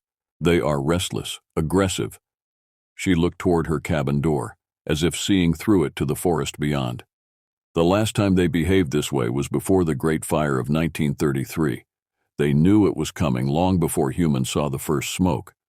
I followed her gaze, half expecting to see something watching us through the windows. You think there's going to be another fire? I think there will be destruction. Whether by fire, storm, or human hand, I cannot say. After leaving Kimmy's cabin, I hiked back to Mist Lake, lost in thought. Her warnings echoed in my mind, mixing with the memory of those massive footprints and the hiker's final radio transmission. That night, despite feeling slightly foolish, I placed Kimmy's bundle outside my cabin door. Better safe than sorry, I told myself. I tried to focus on my ranger duties in the days that followed. I maintained trails, documented wildlife sightings, and filed reports that carefully omitted any mention of unexplained phenomena, but my heart wasn't in it. I found myself constantly scanning the tree line, listening for unusual sounds, examining the ground for those distinctive tracks. A week after my visit to Kimmy, I received radio notification that a researcher from the University of Washington would be arriving to conduct environmental sampling around Mist Lake. Dr. Mackenzie Fraser was a glaciologist studying climate impacts on alpine lake systems, and headquarters had granted her permits to work in the wilderness area. I welcomed the prospect of company, particularly someone with a scientific background. Perhaps discussing rational, evidence-based research would help dispel the atmosphere of superstition and fear that had enveloped me since the hiker's disappearance. Dr. Fraser arrived the following day, hiking in with impressive speed despite her heavy equipment. She was perhaps 40, tall and lean, with weathered skin that spoke of years working outdoors. Her short gray-streaked hair was practical for fieldwork, and her handshake was firm and confident. "Call me Mac," she said as I helped her unload her gear. "Everyone does." "Ada," I replied. "Welcome to Mist Lake." Mac would be camping near the shore for 3 days, taking core samples from the lake bed and surrounding soil. I offered her use of the cabin's facilities, which she gratefully accepted. That evening, as we shared dinner, Mac proved to be an engaging conversationalist, full of stories from research expeditions around the world. I found myself relaxing for the first time in weeks, laughing at her tales of academic rivalries and fieldwork mishaps. "So," she said as we cleaned up after the meal, "what's it like being out here alone? Most people would go stir-crazy after a month of isolation." I shrugged. "It's peaceful, mostly. I've always felt comfortable in the wilderness." "Mostly peaceful?" she prompted, catching my qualifier. I hesitated, unsure how much to share. "There was an incident with some missing hikers a couple weeks ago. It shook me up a bit." Mac's expression turned serious. "I heard about that at headquarters. They mentioned a search operation. No bodies found?" "No, nothing conclusive." "What do you think happened?" The question hung in the air between us. This was my chance to speak with a fellow scientist, someone who might approach the mystery with an open but rational mind. "Officially, they probably got lost in the dark, tried to navigate a ravine and had an accident," I said carefully. "Unofficially, I'm not sure." Mac studied me. "But you have a theory?" I took a deep breath. "I found tracks following their trail, large humanoid footprints but not human. And I heard sounds that night, calls unlike any animal I recognize." To my surprise, Mac didn't look skeptical. "May I see the tracks? Did you photograph them?" I retrieved my camera and showed her the images. She examined them with professional interest, zooming in on details. "Interesting dermal ridge patterns," she murmured. "Definitely not bear. The midfoot shows a compliant arch, more like primates than plantigrade mammals. Significant hallux separation." She looked up. "These are very compelling. You believe they're real?" "I believe they're genuine footprints from something biological, yes. Beyond that, I'd need more evidence." She handed the camera back. "Have you shared these widely?" "No. My supervisor suggested keeping them out of official reports." Mac nodded, unsurprised. Typical bureaucratic response. Anything that doesn't fit the established categories gets quietly buried. She leaned back in her chair. "I've spent my career studying glaciers, but I've encountered unexplained phenomena during fieldwork.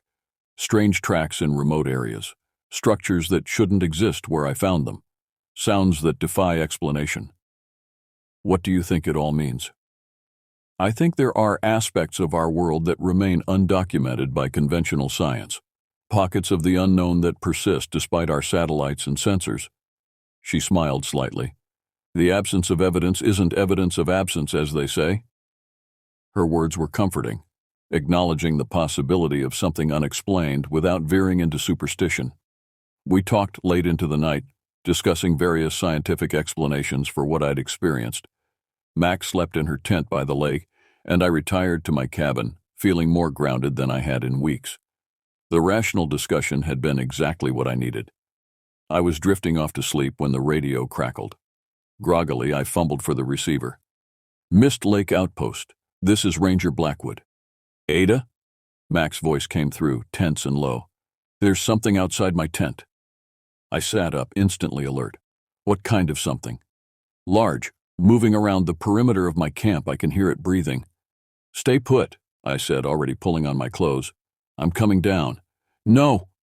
The urgency in her voice stopped me. "Don't leave your cabin. It's between us." I moved to the window, peering down toward the lake shore. The moon was nearly full, illuminating Mac's small tent about 100 yards away. The surrounding area appeared empty, but shadows pooled beneath the trees. "Can you see it?" I asked into the radio. "Not clearly. Just movement in the darkness. It knocked over my equipment stand a minute ago. Seems curious rather than aggressive." Her voice remained steady, the scientist in her observing despite the danger. "Make loud noises," I advised. "If it's a bear, that might drive it away." "Not a bear," Mac replied. "Wrong movement pattern. Too deliberate. Too—" The radio went silent. "Mac? Mac, are you there?" No response. I grabbed my rifle and flashlight, caution warring with the need to help. The memory of pursuing the missing hikers alone at night flashed through my mind. But this was different. Mac was just down by the lake, visible from my window. As I watched, the tent flap opened, and Mac emerged cautiously. She stood still, apparently scanning the darkness around her. Then she turned and looked directly up at my cabin window, raising her hand in a gesture that clearly meant, "Stay back." Something moved at the edge of my vision, a large shadow detaching itself from the deeper darkness beneath the trees. It stood upright, towering at least 8 feet tall, broad-shouldered and massive. In the moonlight, I could make out shaggy hair or fur covering its body. Mac remained frozen as the figure approached her. It stopped about 20 feet away, its features hidden in shadow. I raised my rifle, though the distance and darkness made an accurate shot impossible. Through the scope, I watched as the creature extended one long arm, palm open, toward Mac, a gesture almost like communication. To my astonishment, Mac slowly mirrored the movement, raising her own hand. For a long moment, they stood thus, human and creature, in a bizarre tableau of first contact. Then, with startling swiftness, the figure turned and loped into the forest, covering ground with unnatural speed, and disappeared into the darkness. I raced down to the lakeshore, rifle ready. Mac stood exactly where I'd seen her, still staring after the vanished figure. "Are you okay?" I gasped, reaching her side. She turned to me, her expression a mixture of fear and wonder. "Did you see that?" "I saw something," I confirmed. "What happened? Why did you approach it?" "I didn't," she said, her voice hushed. "It approached me. I thought I was done for, but then it just watched me, studied me, almost like it was curious." "It made a gesture," I said. "You responded." Mac nodded slowly. It felt right somehow, like the appropriate response to a greeting. I can't explain it. We retreated to my cabin, where Mac accepted a stiff drink with shaking hands. The encounter had left us both rattled but also exhilarated. "It was real," she kept saying. "All these years of hearing stories, seeing occasional tracks, and now I've actually seen one." "Did it match the descriptions?" I asked. "The legends? 8 to 9 feet tall, massive build, covered in dark hair or fur. Yes, it matches." She took another sip of whiskey. "But the intelligence in that interaction, that's what fascinates me. It wasn't behaving like an animal. There was purpose, communication. Kimmy, a local woman with indigenous knowledge, told me they're intelligent, that they understand symbols, leave messages." Mac leaned forward, interested. "What else did she tell you?" I related my conversation with Kimmy, including her warnings about territory and signs. Mac listened intently, occasionally making notes in a small book she pulled from her pocket. "This corresponds with reports I've heard from other indigenous sources," she said when I finished. "The consistency across different tribes and regions is compelling from an anthropological perspective." "You've researched this before?" She looked slightly embarrassed. "It's a side interest. Glaciology is my day job, but I've always been fascinated by cryptozoology, the study of animals not yet confirmed by science. Like Bigfoot. Among others, yes." She closed her notebook. "What happened tonight wasn't random. It was deliberate contact. The question is why? Why now? Why you? Why me? Kimmy mentioned they're becoming more active, more aggressive. She thinks they sense some coming disaster." Mac frowned thoughtfully. "Interesting. Many animals can detect environmental changes before humans notice them. Earthquakes, storms, tsunamis. If these creatures have evolved in these mountains for thousands of years, they might have developed heightened sensitivity to environmental cues." "You think they're warning us about something?" "I don't know, but I intend to find out." She looked at me with sudden intensity. "Will you help me, Ada? This is a once-in-a-lifetime opportunity for documentation." I hesitated, remembering Mike's warning about career damage from pursuing such matters. "What exactly are you proposing?" "Nothing that violates your ranger duties. Just allow me to extend my research permit for a few more days. help me set up camera traps, record any vocalizations or signs, proper scientific documentation. It sounded reasonable, and Mac's rational approach appealed to me. This was a chance to understand what was happening in my jurisdiction without resorting to either denial or superstition. All right, I agreed. But we proceed carefully, no unnecessary risks. Mac smiled, her enthusiasm breaking through her scientific reserve. Of course, safety first. Neither of us slept much that night. In the morning, we formulated a research plan.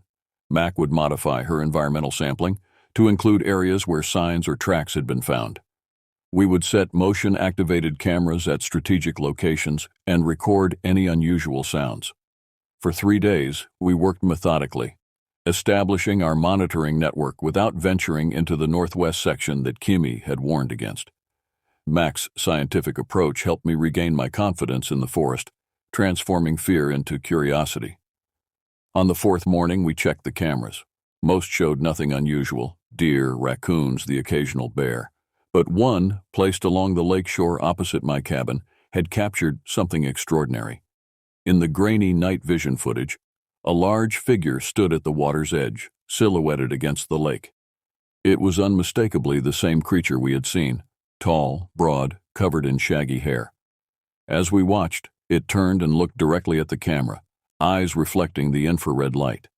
Then, deliberately, it reached out and adjusted the camera angle, pointing it away before disappearing from frame. It recognized the camera, Mac whispered. It understood what it was. And didn't want to be recorded, I added.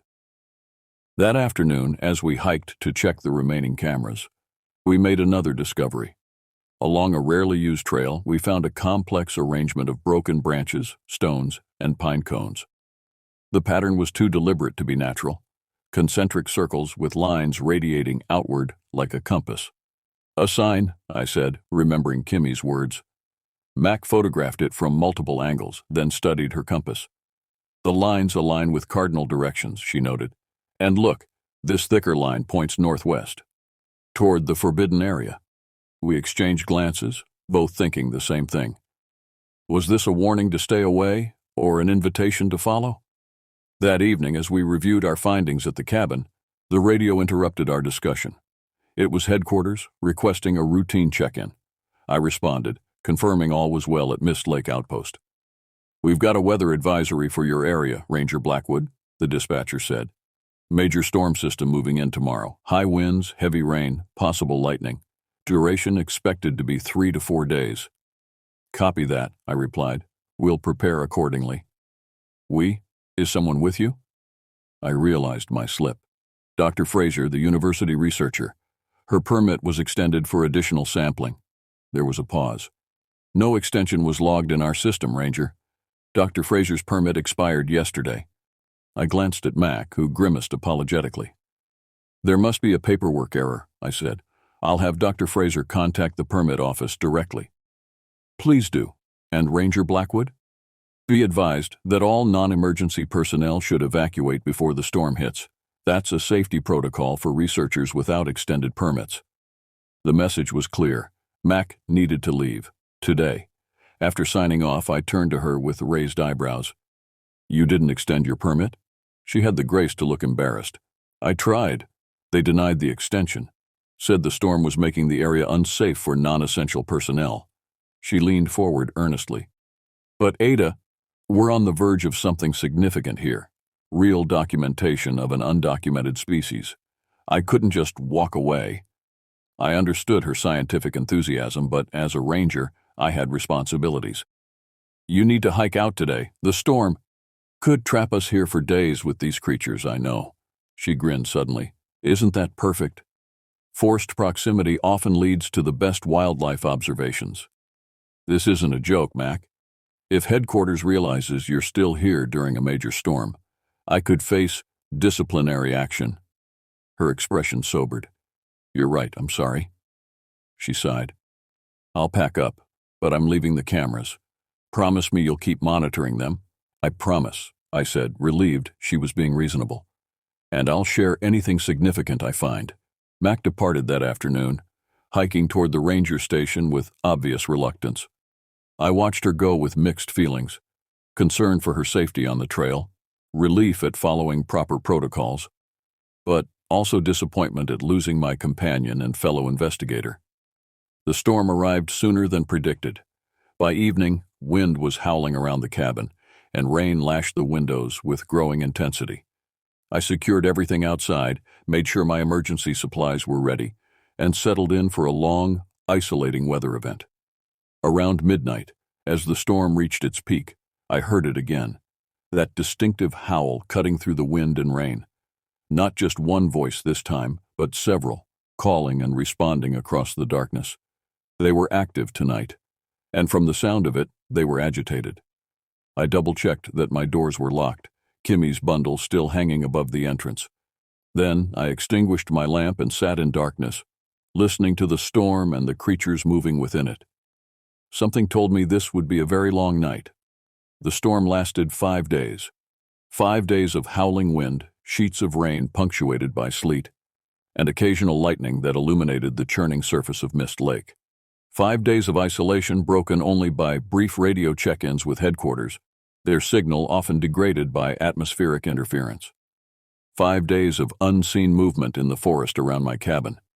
I caught glimpses through the windows, large shadows passing between trees, too deliberate to be bears, too large to be anything else documented in these woods. Each night I heard their calls, sometimes distant, sometimes close enough that I imagined they were on my porch. On the third night, I woke to the sound of something scratching at my door. Not the random scraping of branches blown by wind, but methodical, intentional. When I checked in the morning, I found deep grooves carved into the wood, 3 parallel lines intersected by a fourth. A symbol or just territorial marking, I couldn't tell. I radioed headquarters about storm damage, but omitted mentioning the scratches. Mike's warning about career repercussions remained fresh in my mind, especially after bending rules for max research. On the 6th day, the storm finally broke. Sunlight streamed through dissipating clouds, revealing a transformed landscape. Fallen trees blocked several trails. A small landslide had altered the northeastern shoreline of the lake, and debris floated on the water's surface. My first priority was checking the condition of the emergency shelter and other ranger infrastructure. Donning my uniform and equipment, I set out to survey the damage, starting with the trails nearest the cabin. The forest felt different after the storm, renewed yet unsettled, like something fundamental had shifted. Birds were strangely silent, and I noticed no sign of the usual small mammals that should have emerged to forage after being confined by the weather. As I hiked, I discovered numerous trees broken in unnatural ways, not fallen or splintered by wind, but snapped at consistent heights, their broken tops arranged to point in the same direction, northwest. The pattern was too consistent for random storm damage. These were signs, deliberately created. I followed their direction, despite Kimmy's warnings about the northwest section. My ranger duties required me to assess all areas under my jurisdiction, regardless of local superstitions. At least, that's what I told myself. In truth, curiosity pulled me forward as much as duty. The trail grew fainter as I proceeded, eventually disappearing altogether. I navigated by compass, pushing through increasingly dense underbrush. The forest darkened as the trees grew closer together, their canopy blocking much of the sunlight. After an hour of difficult hiking, I emerged into an unexpected clearing. At its center stood an arrangement of stones, a rough circle, perhaps 30 feet in diameter, with a smaller circle inside it. The stones were large, some weighing hundreds of pounds, yet clearly positioned by intent rather than geological processes. I approached cautiously, camera ready.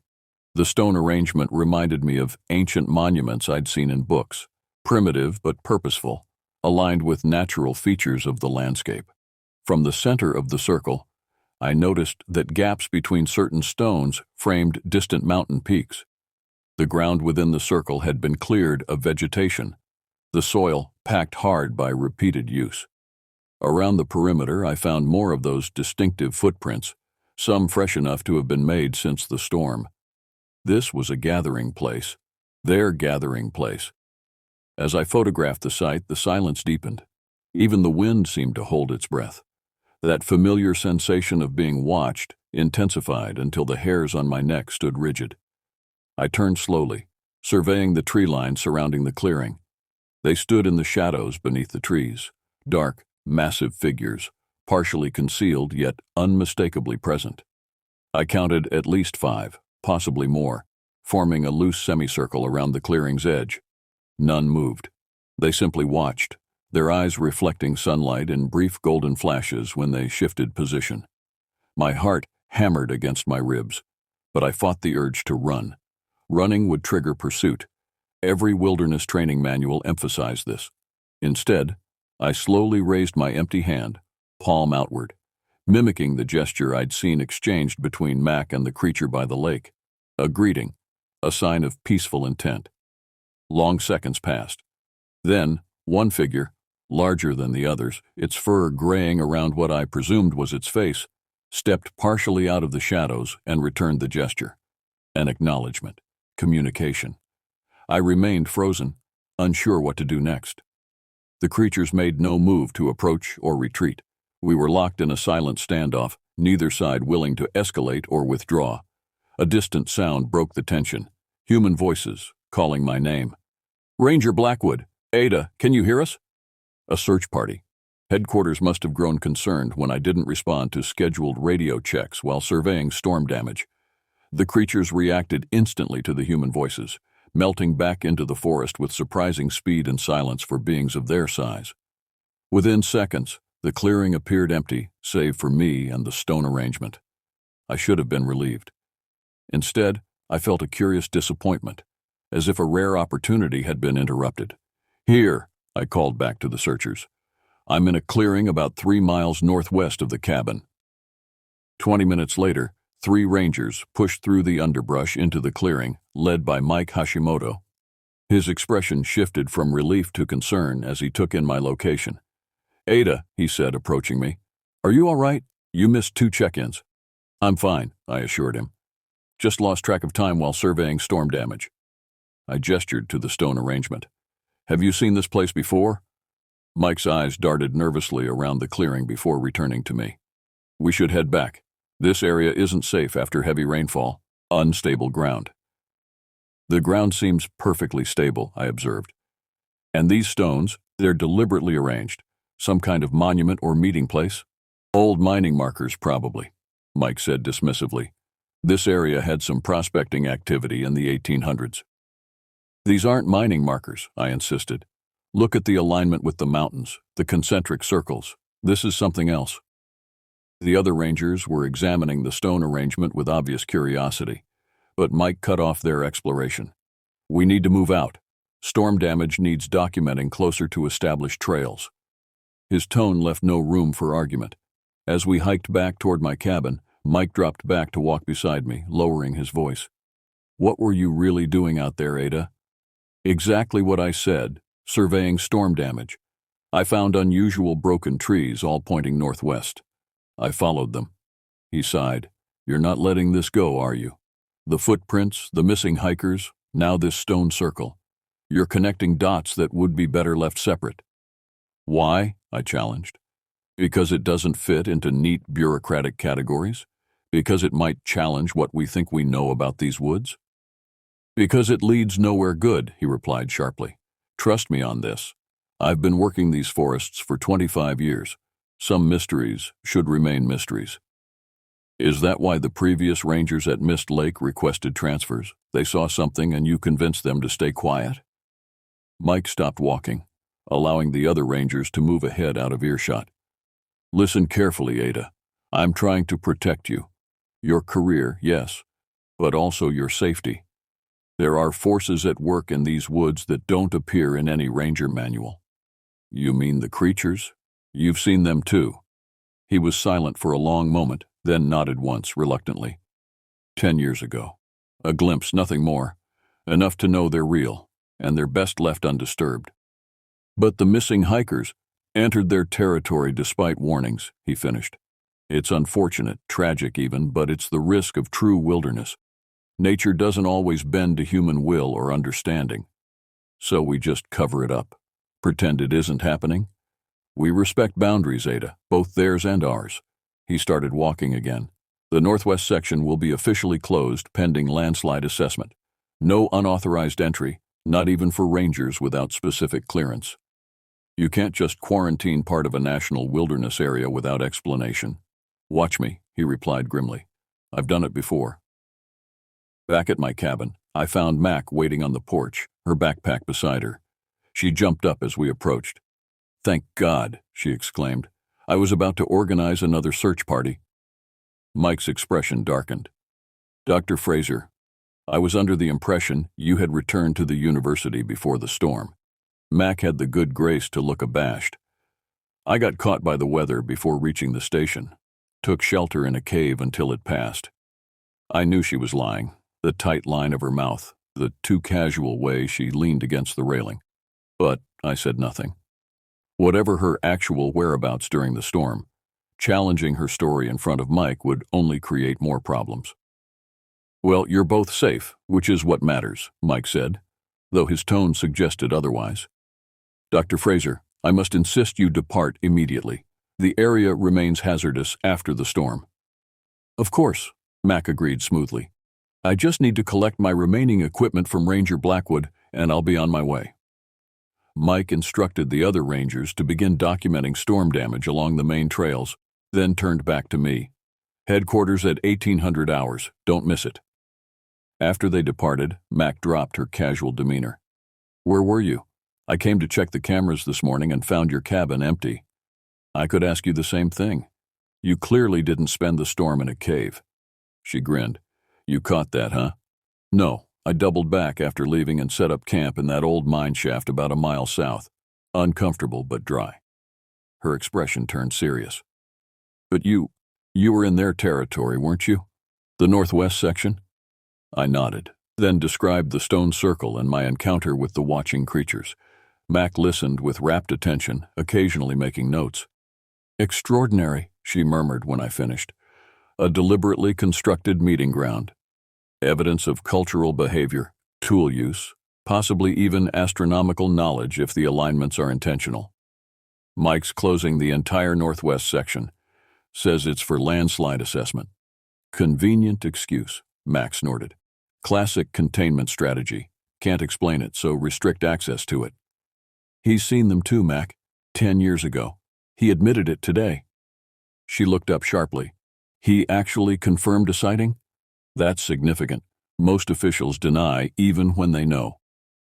He wants me to drop it. Says some mysteries should remain mysteries. And what do you think? I considered the question carefully. I think knowledge is better than ignorance, even when it's uncomfortable. But I also think we need to proceed with respect. This is their home.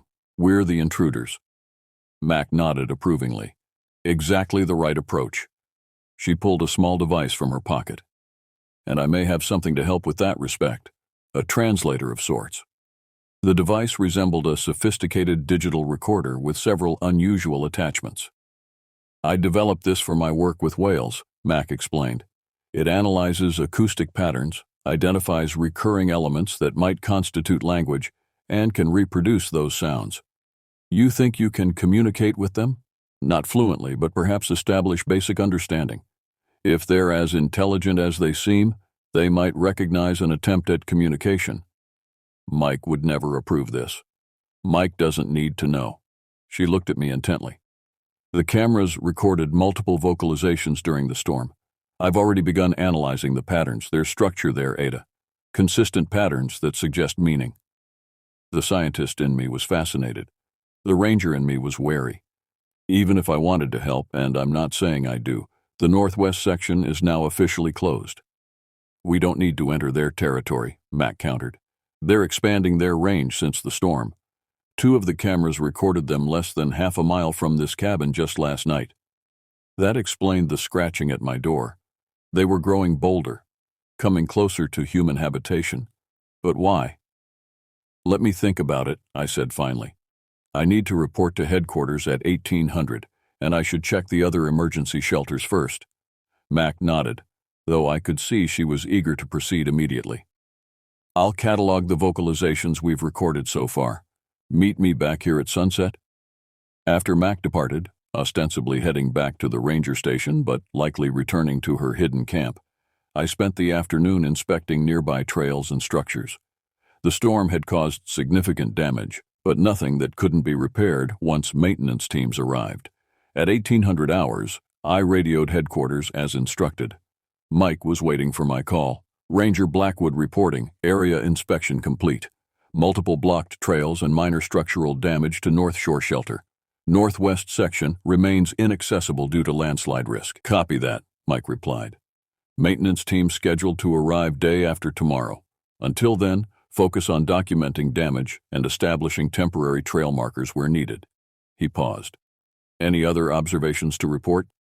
The question was loaded. He was asking if I'd seen anything else unexplainable, anything related to our earlier conversation. Negative, I lied. Just standard storm aftermath. Good.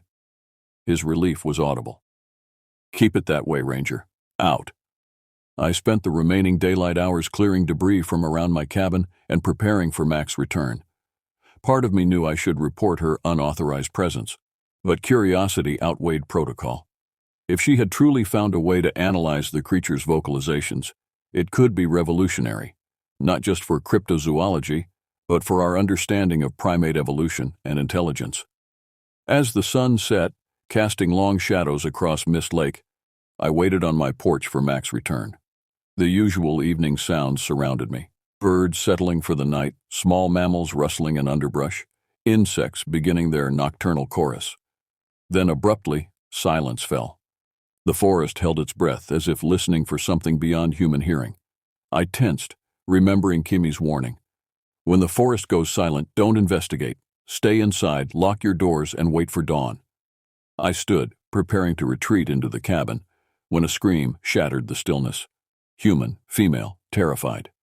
Coming from the south, the direction Mac would approach from. Protocol demanded I radio for backup before investigating, but backup was hours away, and Mac might have only minutes. I grabbed my rifle, flashlight, and emergency pack, then plunged into the darkening forest toward the sound. The scream came again, closer this time, followed by crashing underbrush, someone running at full speed through the trees. I sprinted toward the sounds, sweeping my flashlight beam across the shadowy forest. Mac burst into view, her face contorted with terror, clothing torn, a bloody scratch across her cheek. She was running full tilt, not even noticing me until I caught her arm. "Mac, what happened? Are you hurt?" She gasped for breath, eyes wild. It has my pack. All the research." She clutched my arm. "We have to go, now." "What took your pack? Was it—" A roar interrupted me, that same distinctive sound I'd heard before, but louder, angrier, much closer. "Run," Mac whispered. We fled toward the cabin, my flashlight beam bouncing erratically across the trail. Behind us, something large crashed through the forest in pursuit. Not just one something, multiple somethings, coordinating their movements to flank us. They were herding us, I realized with a chill. Not just chasing, but deliberately steering our flight. The cabin appeared ahead, its windows glowing with the lamps I'd left burning. Safety, if we could reach it. We burst from the tree line, sprinting across the open ground toward the porch. I risked a glance over my shoulder and saw them, dark shapes at the forest edge, watching our retreat but not following into the clearing.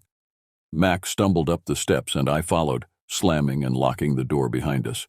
We collapsed against it, gasping for breath. "What happened?" I demanded when I could speak. Mac's hands trembled as she accepted the water I offered. I was returning from my camp, carrying the acoustic analysis I'd completed. About a quarter mile from here I felt watched. I should have turned back then, but I thought I could make it to the cabin. She touched the scratch on her face. One of them stepped into the path ahead of me. Just appeared, like it had been there all along and suddenly decided to be seen. "Did it attack you?" She shook her head. "Not exactly. It blocked my path. I turned to retreat, but another was behind me. They were so quiet, I never heard them approach. I panicked, tried to run past. That's when one of them grabbed my backpack. The strap caught on my cheek as it was ripped away." "They took your research?" "Everything. The recorder, the acoustic analysis, all my notes. Her expression was a mixture of fear and scientific frustration.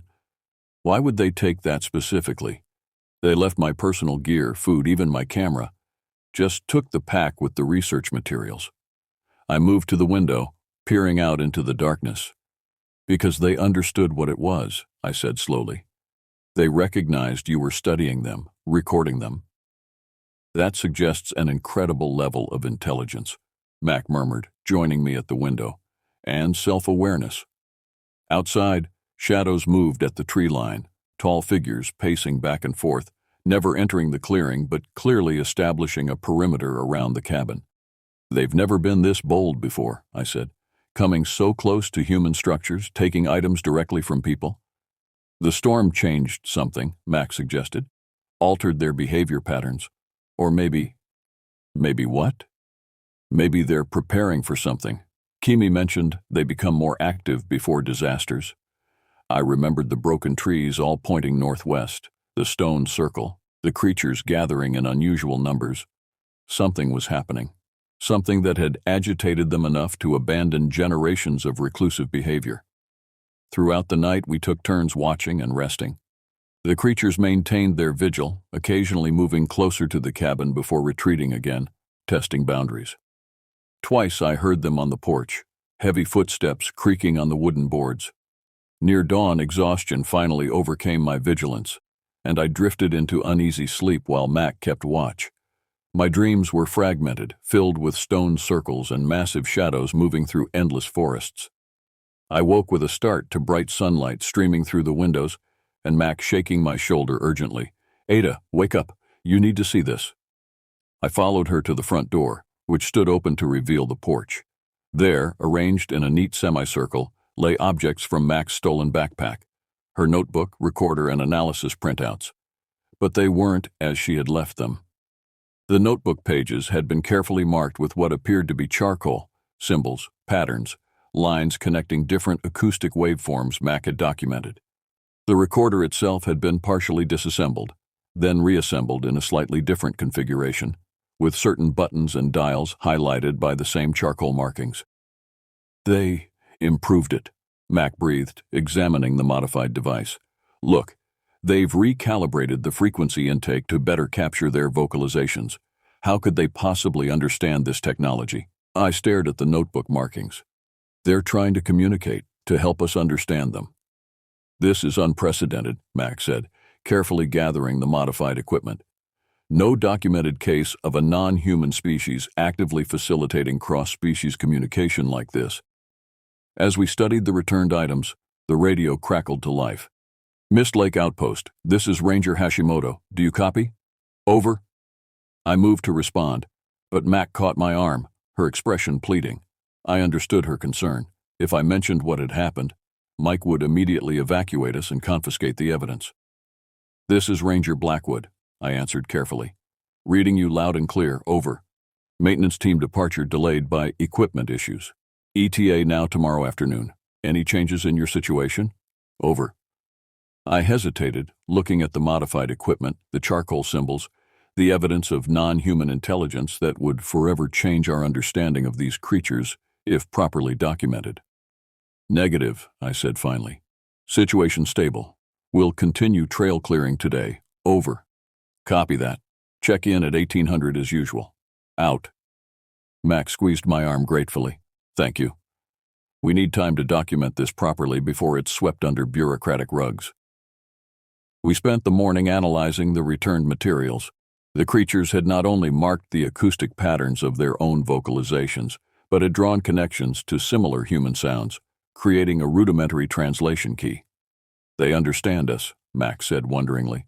"At least partially, and they want us to understand them. But why now? After generations of avoiding human contact? I don't know, but we have an opportunity here that may never come again."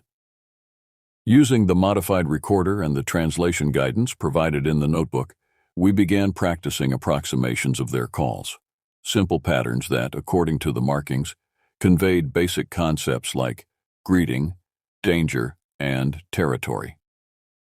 By mid-afternoon, we had assembled a primitive vocabulary of about a dozen words, enough perhaps for basic communication if the creatures returned. As the sun began to set, we prepared to test our theory. The plan was simple but risky. I would stand at the edge of the clearing and attempt to broadcast a greeting call using Mac's modified device. Mac would document any response from a concealed position on the cabin porch, ready to retreat inside if necessary. This is against every safety protocol, I warned as we made final preparations. If anything goes wrong, I know, Mac interrupted, but some discoveries are worth the risk. In the fading light, I walked to the edge of the clearing nearest where we had seen the creatures the previous night. Mac's device felt heavy in my hands, its modifications a reminder of the intelligence we were attempting to contact. Taking a deep breath, I activated the recorder and broadcast the greeting call, a rising then falling pattern that the creature's markings had associated with peaceful approach. The sound echoed across the clearing, eerily authentic. Then silence. I waited, counting heartbeats, wondering if our interpretation had been correct, or if we had inadvertently broadcast something offensive or challenging. Movement caught my eye, a dark figure emerging from the tree line directly across from me. Larger than the others I had seen, its silver-streaked fur identifying it as the elder that had acknowledged me at the stone circle. It stood at the forest edge, watching me, then slowly raised one hand in that now familiar greeting gesture. Hands trembling slightly, I mimicked the gesture, then broadcast a second call, the pattern for communication according to our makeshift translation key. The creature tilted its head, listening. Then, to my astonishment, it responded with a similar but more complex vocalization, the sound emanating from its broad chest, resonant and nuanced in ways the recorder couldn't fully capture. I took a careful step forward. The creature remained in place, watching me approach. 20 feet separated us now, close enough to see details of its face. The features were a mixture of ape and human characteristics, yet uniquely their own. Deep-set eyes regarded me with unmistakable intelligence beneath a heavy brow ridge. Its nose was flat and wide, its mouth broad, lips thin. I broadcast a third pattern, danger coming, followed by a questioning inflection. Why were they suddenly appearing, becoming more active?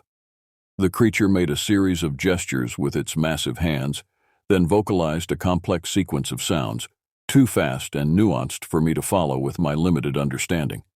It pointed northwest, toward the area they considered their territory, then made a pushing motion toward the cabin, toward me. A warning to leave, a threat. I tried another pattern, not understanding, and shook my head. The creature seemed to consider this, then slowly, deliberately, extended its arm and pointed at the ground beneath its feet. It made a rumbling sound like stones rolling downhill while shaking its hand. Then it pointed at me again and made the pushing motion, more urgently this time. Understanding dawned, not a threat, a warning. Something was coming, something that made the ground shake, and they were warning me to leave. Earthquake, I breathed. The creature recognized the word, or at least my comprehension. It nodded, an unmistakably human gesture, and repeated the rumbling sound, pointing northwest again. Mac had joined me without my noticing, transfixed by the exchange. "It's warning us," she whispered. "They've been trying to warn us all along." The creature's head snapped toward her, startled by her sudden appearance. It took a step back, clearly uncomfortable with the addition of another human to the encounter. I raised my hand placatingly and broadcast the greeting pattern again, gesturing to show that Mac was with me, not a threat.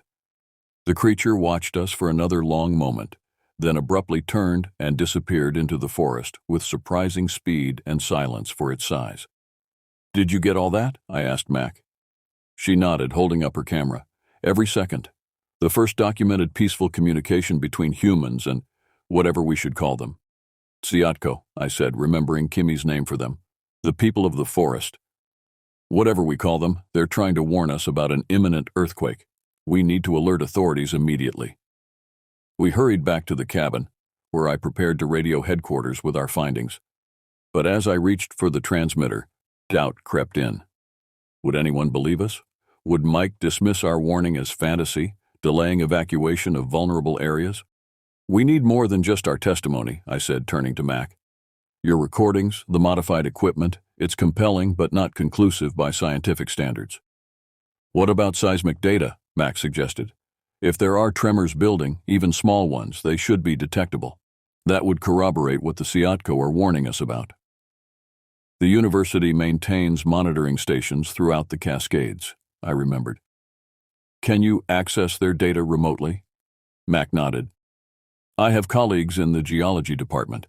If I can reach them by radio, they could check recent readings. Using the more powerful radio in my cabin, we managed to contact Mac's university colleague, Dr. Zhang, explaining that we needed urgent seismic data for the Whispering Pines region as part of an environmental study. An hour later, he radioed back with disturbing news. Small but increasing tremors had been detected along a fault line running directly beneath the northwest section of the wilderness area. They fit the pattern of pre-earthquake activity, but were too small to trigger automatic warnings. Based on these readings, Dr. Zhang reported, I'd say you could be looking at a significant seismic event within the next 24 to 72 hours. Magnitude 6 or greater, potentially. Armed with this scientific confirmation, I contacted headquarters, reporting the seismic data and recommending immediate evacuation of all wilderness areas around Whispering Pines. I deliberately omitted mentioning the Siatko, or how we had initially learned of the earthquake threat. Some truths were better revealed gradually, after lives had been saved. Mike responded immediately, initiating emergency protocols. Rangers would sweep the accessible areas for hikers and campers, while automated warnings would be broadcast to all registered backcountry visitors. You and Dr. Fraser should evacuate immediately, Mike instructed. Take the eastern trail to the ranger station. It's the furthest from the fault line. Understood, I replied. We'll depart at first light. After signing off, I turned to Mac, who was carefully packing her research materials and camera equipment. We should leave tonight, she said. Every hour could matter. I shook my head. Navigating these trails in darkness is too dangerous, especially with potential foreshocks. We'll leave at dawn as ordered. Mac looked like she wanted to argue, but nodded reluctantly. At least we have warning, thanks to them. That night, as we prepared for evacuation, the forest outside the cabin was unusually active. Calls echoed between the trees, the Tsiatko communicating, perhaps sharing information about the coming danger, or finalizing their own evacuation plans. I stood on the porch, listening to their vocalizations with new understanding. Not mindless animal sounds, but language, complex, nuanced, meaningful. They had recognized the danger before any human instrument detected it, had tried to warn us in their way, and when that failed, had taken the extraordinary step of direct communication. They're leaving, Max said, joining me on the porch. Moving to higher ground, away from the fault line.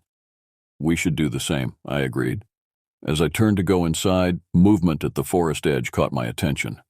The silver-backed elder stood watching us, flanked by two others. It raised its hand in what I now recognized as a farewell gesture. I returned the gesture, feeling a profound sense of connection across the species divide. The elder Tsiatko made one final vocalization, a pattern we hadn't heard before, complex and melodic. Then the three figures melted into the darkness of the forest. What did it say? I asked Mac, who had been studying their language more intensively. She shook her head. I'm not sure. Something about return, I think, or perhaps meeting again. That night, as I packed the last of my essential gear for evacuation, I found Kimmy's protective bundle still hanging above my door. I carefully placed it in my pack alongside my ranger logs and Mac's videos of our communication with the Tsiatko. Whatever happened in the coming days, evidence of what we had discovered here would survive. The truth about the intelligent creatures of Whispering Pines would finally emerge from shadow into scientific recognition. And perhaps, in that recognition, humans might learn a valuable lesson in humility and coexistence with the mysterious others who share our world.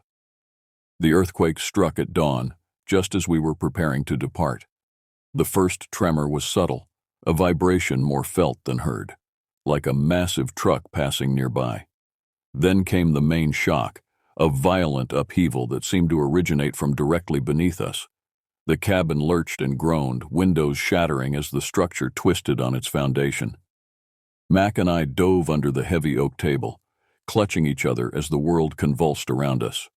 6.8 on the Richter scale, Mac would later tell me, her geologist's training evident in her precise assessment. With an epicenter almost exactly where the Siatko indicated. The initial quake lasted 42 seconds, an eternity when the earth beneath you is rolling like ocean waves. Items crashed from shelves, walls cracked, and dust filled the air. When the shaking finally subsided, we emerged cautiously. The cabin was damaged, but still standing, its sturdy log construction having weathered the worst of the tremors. Outside was a different story. The landscape had transformed. A massive fissure had opened about 100 yards from the cabin, running roughly north-south. Trees leaned at impossible angles where the ground had shifted, and Mist Lake's shoreline had advanced several yards as the quake altered the basin's shape. "We need to move," Mac urged, gathering our packs. "There will be aftershocks." The eastern trail to the ranger station, our planned evacuation route, had disappeared beneath fallen trees and landslides. The southern path was bisected by the new fissure. Only the northwest trail remained relatively intact, ironically leading toward the area that Siatko had warned us about, the epicenter of the quake. "We can't go that way," I said, pointing northwest. "It'll be the most unstable." "We can't stay here either," Mac countered. "The cabin's compromised and we're cut off from assistance." As if to emphasize her point, an aftershock rippled through the ground, sending more items toppling inside the damaged cabin. This one was milder but still concerning, a reminder that the earth hadn't finished its adjustments. I tried the radio, hoping to contact headquarters for evacuation instructions, but received only static. The quake had likely damaged transmission towers or power sources. "There's another option," I said, remembering Kimmy's cabin. "East through the forest, about 5 miles. A local woman lives there. If her place is still standing, it might offer temporary shelter until we can make contact with emergency services." Mac nodded, adjusting her pack. "Lead the way." The journey through the post-earthquake forest was treacherous. Without established trails, we navigated by compass, constantly forced to detour around fallen trees, newly formed gullies, and unstable slopes. Progress was painfully slow, and the frequent aftershocks kept us in a constant state of alert. By mid-morning, the forest began to look familiar, the older growth, widely spaced trees that surrounded Kimmy's homestead. We topped a small ridge and saw her cabin below, remarkably intact despite the devastation around it. Smoke rose from the chimney, a heartening sign of life.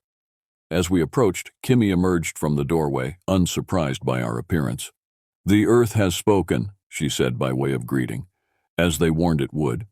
"You knew about the earthquake?" I asked, accepting the water she offered.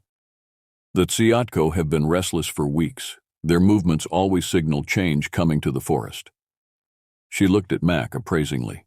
"You are the scientist who speaks to them." Mac blinked in surprise. "How did you know that?" "They told me," Kimmy replied simply. "In their way." Inside Kimmy's cabin, we found 3 other refugees, a family of hikers who had been camping nearby when the quake hit. The parents looked shell-shocked, while their teenage son was full of questions about what had happened. Kimmy had been treating the father for a sprained ankle sustained during their escape from a collapsing campsite. Despite her isolated lifestyle, she was clearly accustomed to helping those in need. "Communications are down throughout the region," she informed us as we settled in, "but emergency protocols will be activated. Helicopters will search for survivors once the aftershocks stabilize." "How do you know this?" I asked, curious about her awareness of official procedures. A small smile crossed her weathered face. "I wasn't always a hermit in the woods, Ranger. I served as an emergency management coordinator for the county before retiring to my people's traditional lands." This surprising revelation shifted my perception of Kimmy. Not just a keeper of ancient knowledge, but someone who bridged traditional and modern worlds, understanding both the Tsiatko's warnings and the governmental response that would follow. As the day progressed, we helped Kimmy tend her garden, which had largely survived the quake, and reinforced damaged sections of her cabin. The family, the Mitchells, assisted as much as they could, grateful for the shelter and Kimmy's calm competence. That evening, as we gathered around Kimmy's fire pit, Mac shared her recordings of the Tsiatko's warning with the group. Mr. Mitchell was skeptical until Mac played the video of our final encounter with the silver-backed elder. "That's impossible," he whispered, watching the massive figure communicate through gestures and vocalizations. "They're supposed to be myths." "Many things dismissed as myths contain truth at their core," Kimmy observed. "The Tsiatko have avoided human documentation by choice, not because they don't exist." "But why warn us?" Mrs. Mitchell asked. "If they've avoided humans for generations, why risk exposure now?" It was their son, Alex, who answered. "Because they're not monsters. They're intelligent beings sharing the same forests, the same dangers." He looked at Mac's video with wonder rather than fear. "They knew we wouldn't sense the earthquake coming in time." Kimmy nodded approvingly at the boy. "The young often see clearly what adults have learned to overlook." That night, as the others slept, I sat with Kimmy outside her cabin, watching the stars through breaks in the forest canopy. Aftershocks continued to rumble periodically, but they were diminishing in strength and frequency. "What happens now?" I asked quietly. "With the Tsiatko, I mean. Their territory has been devastated by the quake. Will they return?" "They have survived in these mountains for thousands of years," Kimmy replied. "Through ice ages, volcanic eruptions, previous earthquakes, they adapt, they endure. But now that we have evidence of their existence, Mac's videos, the modified equipment, the scientific community will want to study them. Government agencies might try to capture them." Kimmy's expression remained serene. "Perhaps. Or perhaps the evidence will be conveniently lost, deemed inconclusive by authorities who prefer the world to remain neatly categorized. You think Mike and others will suppress the truth? I think humans fear what they don't understand, and fear leads to destruction more often than to wisdom." She looked at me directly. "The question is, what will you do with what you've learned, Ranger Blackwood?" It was a profound question, one I wasn't ready to answer. My duty as a ranger was to report everything I observed in the wilderness under my jurisdiction. But that same duty included protecting the resources within that wilderness, including perhaps an undocumented intelligent species that had existed in harmony with the forest for millennia. "I don't know yet," I admitted. Kimmy nodded, seemingly satisfied with my honesty. "When you do know, you will find the right path." The rescue came 2 days later, a search and rescue helicopter spotting our signal fire and landing in a small clearing near Kimmy's cabin. The pilot reported that the earthquake had caused significant damage throughout the region, with several fatalities in nearby towns, but emergency services were gradually restoring order. As we prepared to board the helicopter, I found myself reluctant to leave. Despite the danger and destruction, something profound had happened in these woods. A connection across species boundaries, a glimpse of intelligence evolved along a different path than our own. Mac seemed to share my reluctance. "What about the research?" she asked quietly, as we waited for the Mitchells to board. "The videos, the modified equipment, safe for now," I assured her, patting my waterproof pack where the evidence was carefully stored. "What happens next depends on what we decide to do with it." "Science deserves to know," she argued. "This could revolutionize our understanding of primate evolution, of intelligence itself, and potentially endanger them in the process," I countered. "You saw how they live in harmony with the forest, intelligent but private. What would human interference do to that?"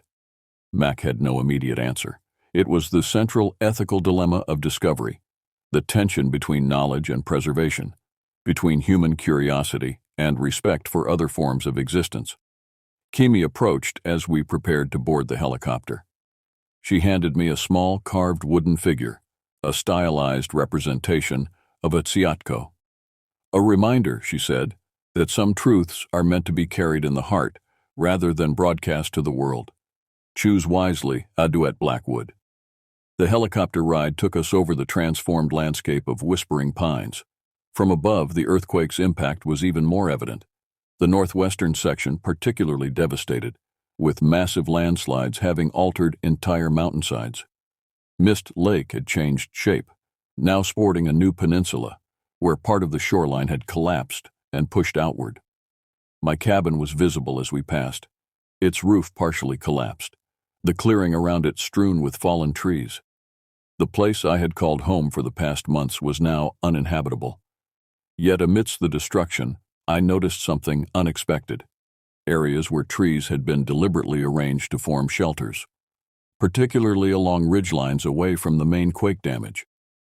The Siatko had created refuges for themselves and possibly for other forest creatures, not merely survivors, but stewards of their environment. At the ranger station, chaos reigned as emergency personnel coordinated rescue efforts and damage assessment. Mike Hashimoto looked haggard from sleepless nights, but expressed visible relief at our safe return. "Thank God you're all right," he said, embracing me briefly before turning to Mac. "Dr. Fraser, we've contacted your university. They've been concerned about your welfare." "I'm fine," Mac assured him, thanks to Ada's knowledge of the area and Kimi's hospitality. Mike's expression flickered at the mention of Kimi. "You stayed with her? At her cabin?" "It was our only option after the trails were destroyed," I explained. "She saved our lives, Mike."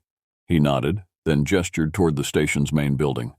"We need your official statements for the incident report, and I'd like a private word with you afterward, Ada." The debriefing was exhaustive. We provided detailed accounts of our experiences during and after the earthquake, carefully omitting any mention of the Tsiatko or their warnings. The Mitchell family, taking their cue from us, likewise focused their story on Kimi's wilderness first aid and survival skills, rather than the revelations shared around her fire. Afterward, Mike led me to his small office at the back of the station.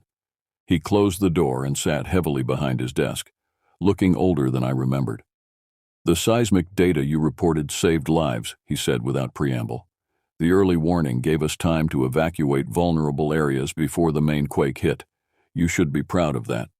"Thank you," I replied, uncertain where this was heading. He leaned forward, eyes intent. "What I can't figure out is how you knew to check for seismic activity in the first place.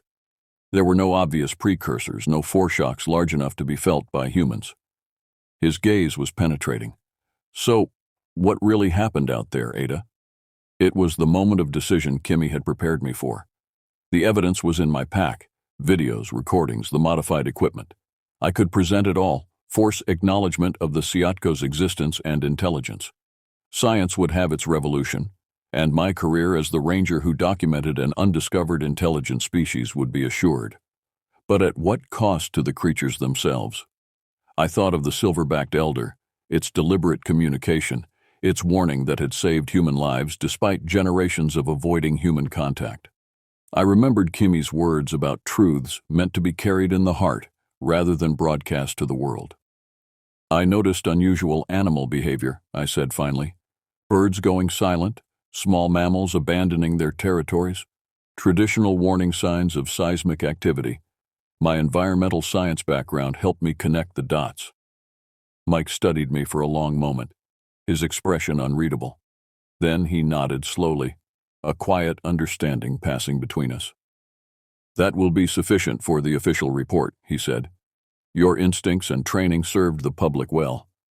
He knew I wasn't telling the whole truth, and he was giving me the space to keep certain knowledge protected. "What happens now?" I asked. "With Mist Lake Outpost destroyed, my assignment will be adjusted," he finished. "We'll need rangers for the recovery effort, documenting environmental impacts, monitoring wildlife adaptation to the altered landscape." "Including in the northwest section?" A small smile touched his lips. "That area will remain restricted for the foreseeable future, too unstable for public access. A ranger with experience in the region would be the logical choice to monitor it, from a respectful distance." I understood what he was offering, a chance to continue my work while serving as a buffer between the Siatko's territory and human intrusion, a guardian of the boundary between worlds. "I'd be honored to accept that assignment," I said. Mac departed the next day, returning to the university with mixed emotions evident in her farewell. "I've been thinking about what you said," she told me as we stood beside the departmental van that would take her back to Seattle, "about the ethics of discovery versus preservation. And I think there's a middle path." She handed me a small flash drive. "I've split the research, half with you, half with me, insurance if you will. My portion stays sealed in a university vault until we both agree the time is right to reveal it. And if that time never comes, she smiled wryly, then future generations can marvel at our restraint or curse our caution. Her expression grew serious. They warned us, Ada, saved lives at the risk of exposing themselves. We owe them protection in return. I couldn't have agreed more. 3 months have passed since the earthquake. Whispering Pines Wilderness area remains partially closed to the public, though recovery efforts continue in accessible sections. Mist Lake has been renamed on official maps. It's now Whisper Lake, a subtle acknowledgement of what dwells in the forests surrounding it. My new cabin stands on higher ground, built to better withstand seismic events.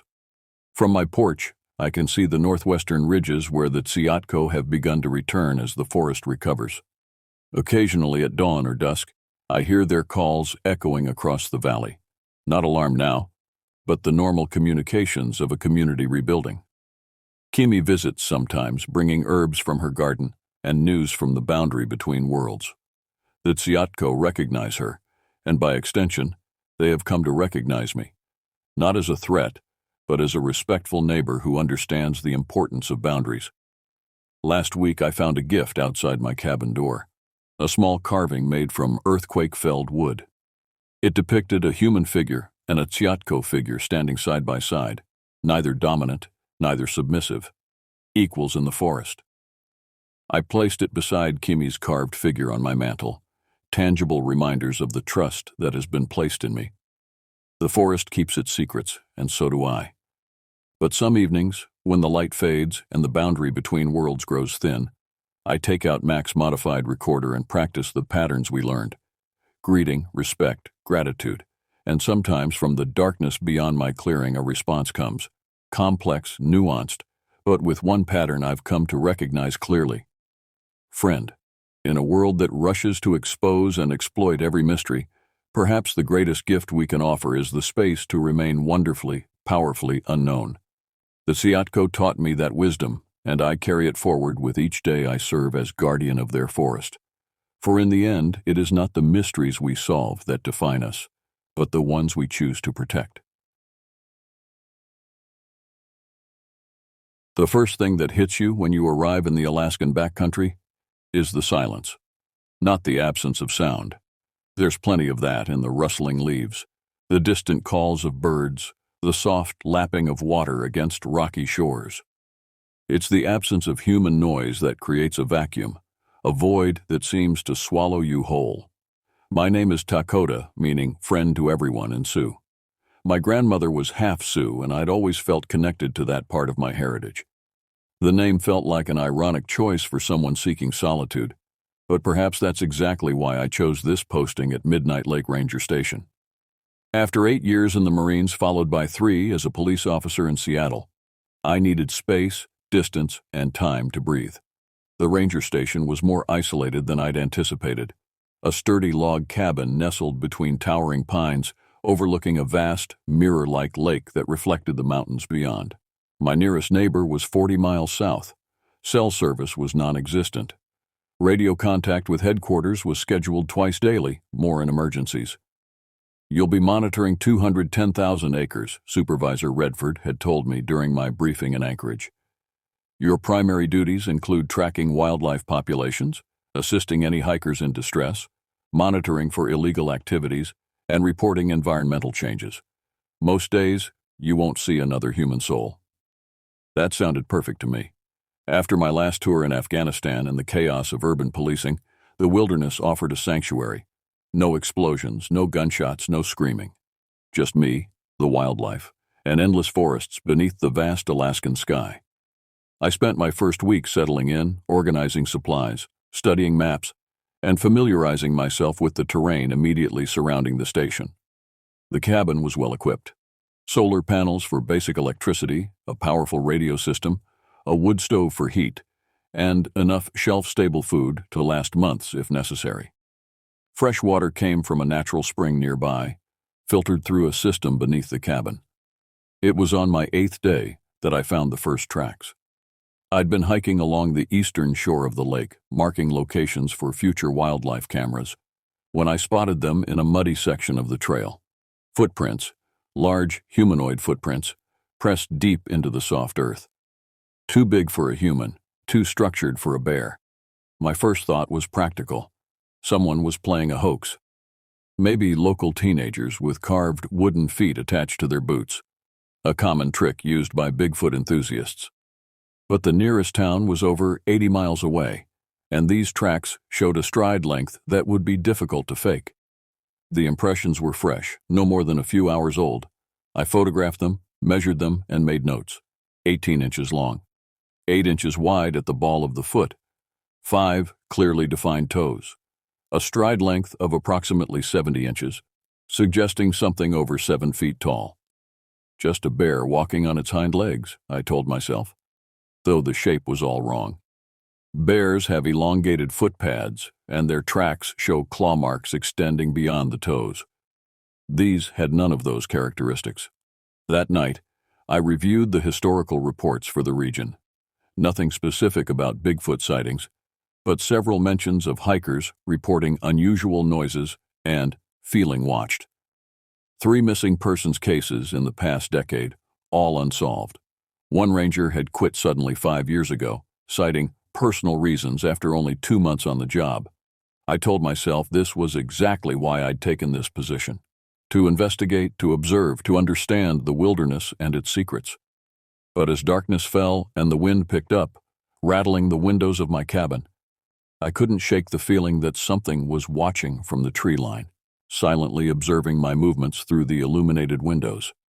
I checked my sidearm, a Glock 20 loaded with 10mm rounds, standard issue for rangers in bear country, and placed it on my bedside table before turning in for the night. The sound that woke me came just after 3 a.m., a long, low howl that wasn't quite wolf, wasn't quite human. It echoed across the lake, seeming to come from everywhere and nowhere at once. I sat up, heart pounding, and listened. It came again, closer this time, followed by what sounded like heavy wood knocking against wood. 3 distinct impacts. I grabbed my flashlight and gun and moved to the window. The night was clear, a 3/4 moon casting silver light across the landscape. Nothing moved in the visible terrain, but the feeling of being watched intensified. The radio crackled suddenly, making me jump. Static filled the room, broken by what sounded like heavy breathing. I approached cautiously, adjusting the frequency, trying to establish contact with anyone who might be out there. "This is Midnight Lake Ranger Station. Does anyone copy?" I said, keeping my voice steady. The breathing continued for 10 more seconds, then stopped abruptly. The radio went dead. I spent the remainder of the night seated by the window, watching the tree line, my gun in hand. As dawn broke, exhaustion finally pulled me into an uneasy sleep. When I woke, I convinced myself I'd overreacted. Wildlife could make strange sounds. The radio interference was likely just atmospheric disturbance. The tracks were probably from a deformed bear or moose.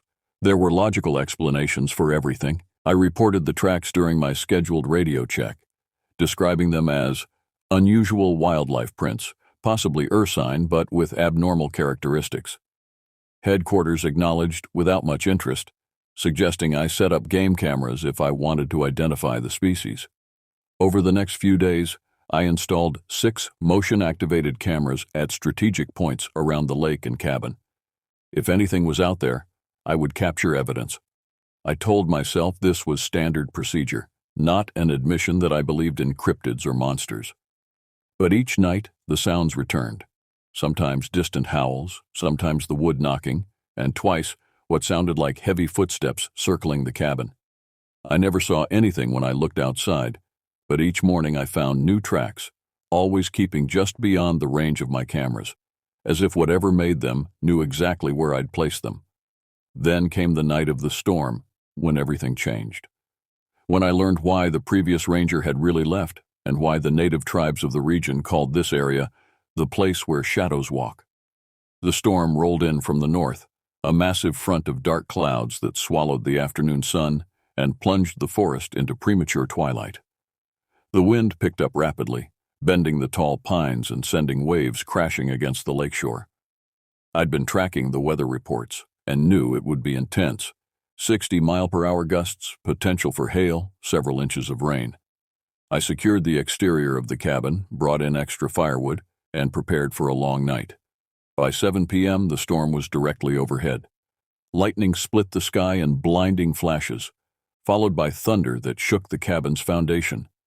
Rain pounded against the roof in steady sheets, occasionally punctuated by the sharp impacts of hail. The electricity flickered and died, leaving me with emergency lanterns and the glow of the wood stove. I attempted radio contact with headquarters but received only static.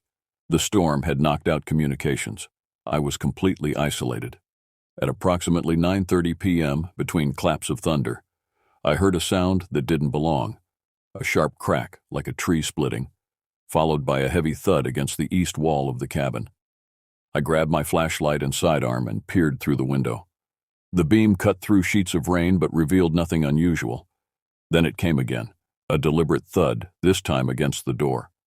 My training kicked in. I positioned myself with a clear view of the entrance, weapon ready, and called out, "This is Park Ranger Dakota. Identify yourself." No response except another impact, harder this time, making the door shudder in its frame. "I am armed," I warned. "Identify yourself immediately." The pounding stopped. For several long seconds, the only sounds were the storm and my own breathing. Then, from just outside the door, came a low, rumbling sound. Not quite a growl, not quite speech, but something between the two. It raised the hair on my neck and sent a chill through my body despite the heat from the stove. I reached for the radio again, desperate for contact with the outside world. "Mayday, Mayday, this is Midnight Lake Ranger Station. Does anyone read me?" To my shock, the radio responded, not with a human voice, but with the same rumbling sound that came from outside the door, perfectly mimicking my call for help. Something scraped against the window to my right, long, curved marks appearing in the condensation. I swung my light toward it and caught a glimpse of movement, a massive, shadowy figure retreating from the glass. The logical part of my brain still sought rational explanations. A bear, a moose, perhaps even a disturbed individual who'd wandered far from civilization. But, deep down, I knew it was none of these. The calculated movement, the mimicry, the deliberate avoidance of my cameras. This was something else. For over an hour it circled the cabin, occasionally striking the walls or making that terrible rumbling sound. I tracked its movement, keeping my distance from the windows and doors, weapon ready. During one particularly bright lightning flash, I saw it clearly for the first time. A massive silhouette, at least 8 feet tall, broad-shouldered and covered in dark hair. It moved with a fluid grace that belied its size, disappearing into the trees before I could raise my weapon. Around midnight, the assault on the cabin stopped abruptly. The storm continued to rage, but the presence outside had vanished, or at least retreated. I maintained my vigilance until dawn, dozing in short bursts with my back to the wall, gun in hand. When morning finally came, the storm had passed, leaving behind a landscape transformed. Fallen trees, scattered branches, and pools of standing water surrounded the cabin. I cautiously ventured outside, sidearm holstered but within easy reach. The evidence was undeniable. Deep footprints circled the entire perimeter, identical to those I'd found by the lake. Claw marks scored the wooden exterior of the cabin in several places. Most disturbing of all, one of my wildlife cameras had been torn from its mounting on a nearby tree and crushed, its memory card missing. I photographed everything, collecting evidence methodically despite my shaking hands. When radio contact with headquarters was re-established, I reported significant storm damage and evidence of large predator activity near the station, stopping short of describing what I'd actually experienced. That afternoon, while checking other cameras, I found something that changed everything. The camera positioned farthest from the cabin, overlooking a small clearing, had captured 3 images before its battery died. The first showed nothing but the empty clearing. The second, triggered 2 minutes later, showed the same view, but with a dark figure at the very edge of the frame, partially obscured by foliage. The third image, taken seconds after the second, was mostly blurred, as if the camera had been knocked askew in the moment of capturing. but in the corner was a clear image of a massive, hair-covered hand with long, curved nails. I sat by the lake that evening, studying the photographs and contemplating my options. I could report everything, risk being labeled unstable, and likely be reassigned. I could continue documenting the phenomena, gathering evidence of something that most scientists insisted didn't exist, or I could leave, as the previous ranger had done. As dusk approached, bringing with it the vulnerability of another night, I made my decision. I would stay. This was why I'd come to the wilderness, not just to escape human chaos, but to connect with something primal, something beyond ordinary understanding. I returned to the cabin and made preparations. I rearranged the furniture to create clear lines of sight to all entrances. I checked and rechecked my weapon. I placed battery-powered alarms near each window and door. As darkness fell, I reviewed the historical file I'd discovered hidden in the back of a filing cabinet that morning. The true report of the previous ranger, never officially filed. His meticulous notes described encounters nearly identical to mine, escalating over weeks until the night he fled the station in terror, abandoning most of his possessions. His final entry read, "It's not hunting me, it's studying me, learning from me. God help whoever comes next." Now, sitting in the same chair where he had written those words, I waited for night to fall completely, for the visitor I knew would return. The difference was I wasn't planning to run. Through the window, I watched the first stars appear as twilight deepened into true darkness. From somewhere in the forest came the now familiar sound of wood striking wood. 3 times a pause, then 3 times again. A greeting, a challenge, a summons. I checked my weapon one final time and stepped outside to answer. The forest at night is a different world. Shadows move with purpose. Familiar landmarks transform into looming sentinels, and distance becomes impossible to judge. I moved carefully away from the cabin, my flashlight beam cutting through the darkness. The air was cool and still, heavy with the lingering moisture from the storm. The wood knocking had stopped, but I could feel a presence watching, evaluating my response to its call. Every instinct screamed for me to retreat to the safety of the cabin, but I pushed forward, driven by a need to understand what was happening at Midnight Lake. I reached the edge of the clearing where my camera had captured the partial image and stopped. The small meadow was bathed in moonlight, eerily beautiful and utterly still. I switched off my flashlight, allowing my eyes to adjust fully to the natural light. "I know you're there," I said, my voice steady despite the fear coursing through me. "I'm not leaving, and I'm not afraid." The latter was a lie, but I needed to project confidence. From what I'd observed, this creature, whatever it was, responded to perceived weakness as any predator would. For long minutes, nothing happened. Then from the trees to my left came a subtle movement, a shifting of shadows that gradually took form as a massive figure emerged partly from the tree line. It stood at least 8 feet tall, its broad shoulders and powerful frame silhouetted against the night sky. Dense hair covered its body, but in the moonlight, I could see its face more clearly than I'd expected. A flattened nose, deep-set eyes beneath a heavy brow ridge, and an expression that conveyed not mindless aggression, but calculated assessment. My hand rested on my sidearm, but I didn't draw it. Somehow I knew that escalating to violence would be a fatal mistake. "What do you want?" I asked, fighting to keep my voice from trembling. The creature made that rumbling sound again, but this time embedded within it were what sounded like words, distorted, guttural, but recognizable. "Why, here?" I blinked in shock. It was speaking, attempting human language with vocal anatomy never meant for such sounds. "I'm protecting this place," I answered carefully. "This is my home now." The creature tilted its head, those deep-set eyes studying me with unsettling intelligence. "Home, before." Understanding dawned. "This was your home first," I said. "You were here before humans." It took a step forward, moonlight now fully illuminating its features. Despite its intimidating size and strength, I saw something unexpected in its expression. Wariness, curiosity, and something that might have been recognition. "Others, run. You, stay." "Yes," I confirmed. "I'm staying." What followed was the most extraordinary exchange of my life. Through its limited vocabulary, gestures, and sometimes drawings in the dirt, the creature, which I began to think of not as a Bigfoot, but as a remnant hominid, perhaps a surviving branch of ancient human relatives, communicated fragments of its reality. It was not alone.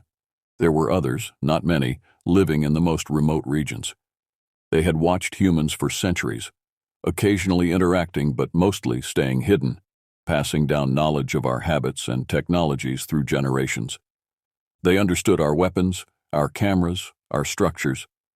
They knew how to avoid detection, how to disable our surveillance, how to create fear when they wanted to drive humans away. This particular individual seemed to be a sentinel of sorts, tasked with monitoring human encroachment into their territory. The previous ranger had been tested, as I had been, and had failed by fleeing. My willingness to engage, to step beyond the safety of human technology and meet this being on neutral ground, had changed the dynamic. As our rudimentary communication continued, I began to understand the true nature of Midnight Lake's isolation. It wasn't just a remote outpost, it was a borderland, a boundary between their world and ours, maintained through careful intimidation of those humans who ventured too close. "Why show yourself to me?" I asked. "Why not stay hidden?" The creature considered my question, then responded with surprising clarity.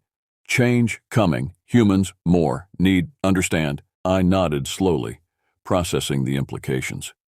Human development was expanding even into these remote areas.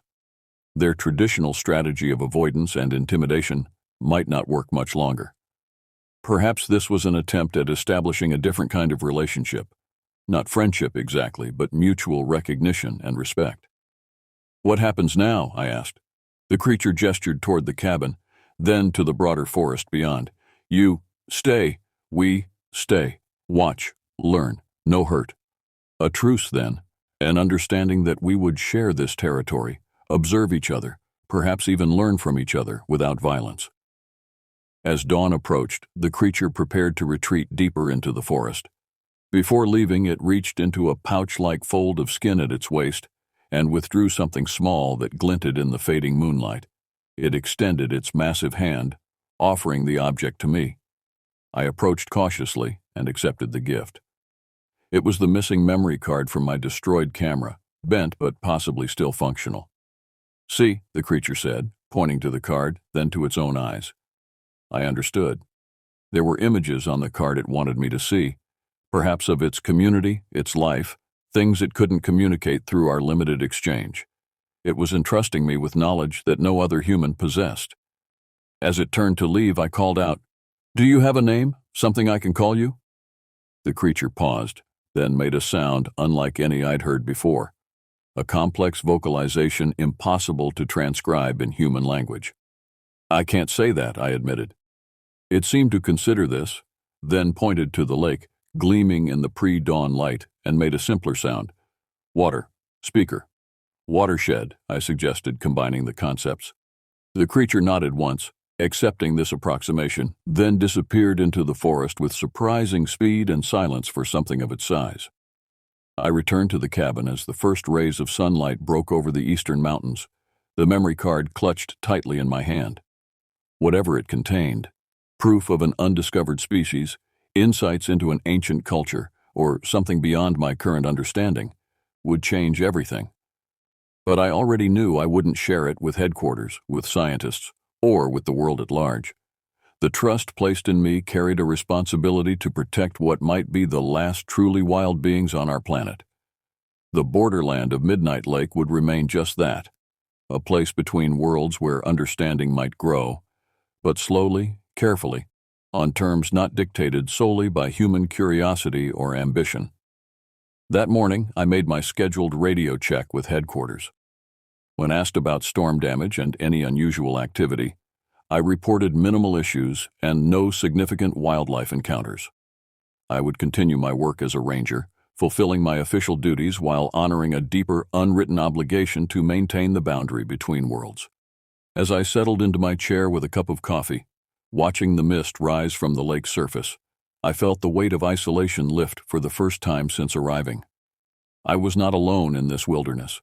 And while what awaited me might include moments of fear and uncertainty, it also promised something I'd never found in the human world, a genuine frontier of discovery, not just of an unknown species, but of what might be possible when different kinds of intelligence find ways to coexist.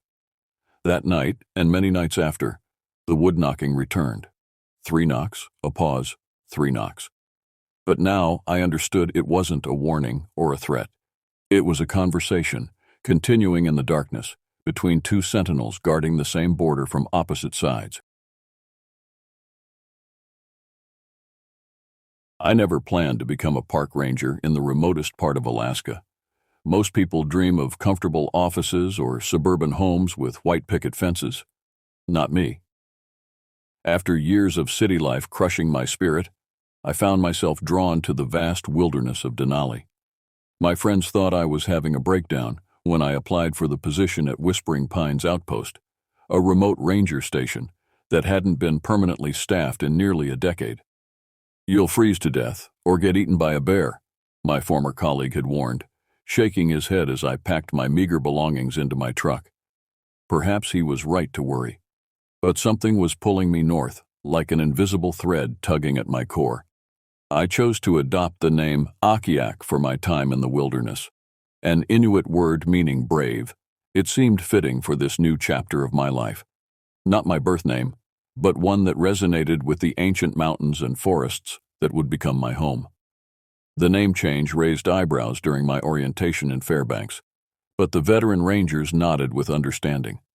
Many who came to these remote outposts were seeking something or running from something. The drive to my outpost took nearly 8 hours from the nearest town, the last 3 on unpaved roads that threatened to shake my truck apart. When I finally arrived at the cabin, the sun was setting behind the mountains, casting long shadows across pristine Obsidian Lake. The structure was more substantial than I'd expected, a sturdy 2-room cabin with solar panels, a generator, and a radio system for emergencies. The previous caretakers had left it in decent condition, though years of harsh winters had left their mark. That first night, I stood on the porch watching the northern lights dance across the vast sky, feeling smaller than I ever had before. The silence was profound, broken only by the occasional call of a loon across the water or the whisper of wind through ancient pines. This was why I had come, this perfect, terrifying solitude. My duties were straightforward: monitor wildlife patterns, assist the occasional hiker, report weather conditions, and maintain the trails within my 30-square-mile jurisdiction. The nearest ranger was 50 miles south, and visitors were rare, especially as winter approached. I was essentially alone with the wilderness. For the first few weeks, I settled into a rhythm. Mornings spent checking trail conditions, afternoons cataloging wildlife sightings or repairing equipment, evenings writing reports by lamplight. The work was physical but satisfying. Each day left me exhausted enough to sleep deeply, despite the strange noises that sometimes echoed across the lake at night. Until the footprints appeared. I found them one crisp October morning along the muddy shoreline of Obsidian Lake. At first I thought a bear had passed through, not uncommon in these parts. But something about the impression made me pause. They were too large for a bear, too wide, with 5 distinct toe marks. Almost human, but massive, easily 18 inches long. My scientific mind searched for explanations. A moose with deformed hooves, multiple animals stepping in the same spot, or simply mud slippage creating an optical illusion. I photographed them, measured them, and reported them during my weekly radio check-in. The senior ranger on the other end of the line went quiet for a moment too long. "Just keep monitoring them, Akiak," he finally said. "Probably nothing to worry about." But his tone suggested otherwise. That night, as I sat reviewing maps by the light of my kerosene lamp, I heard something moving outside the cabin, heavy footsteps circling slowly. I extinguished the lamp and moved to the window, peering into the darkness. The moon was nearly full, casting silver light across the clearing, but the tree line remained in shadow. A shape seemed to shift between the pines, tall, broader than any man. I reached for my rifle, more out of instinct than intention. The radio crackled unexpectedly, making me jump. Through the static came a garbled voice, too distorted to understand. I moved to respond, but as I crossed the room, the footsteps outside quickened, then faded into the forest. The radio message turned out to be routine, a weather alert for an approaching storm system.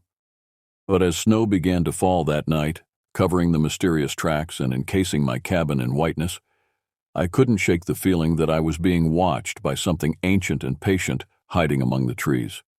I told myself it was just the isolation playing tricks on my mind. Rangers who spent too long alone often reported strange experiences, a hazard of the profession. But as I drifted into uneasy sleep, the wind seemed to carry whispers that sounded almost like my name, not my birth name nor Akiak, but something older that resonated in my bones. November brought the first serious snowfall, transforming the landscape into a pristine white expanse. The lake froze over, the forest grew quiet, and my world shrank to the paths I could reasonably maintain around the cabin. Radio contact became increasingly difficult as storms interfered with transmissions. I was effectively cut off, alone with the howling wind and growing darkness. The incident with the lost family changed everything. The call came through during a rare, clear afternoon. A group of 4 experienced winter hikers had gone off-trail 3 miles southeast of my position. With night approaching and temperatures plummeting, their situation was dire. I gathered my emergency gear and set out immediately, following their last known coordinates. The forest takes on a different character in winter twilight. Familiar landmarks distort under snow, and shadows stretch into grotesque shapes. I found their tracks easily enough and moved quickly through the gathering darkness, my headlamp cutting a narrow path through the gloom. What struck me immediately was how their trail changed.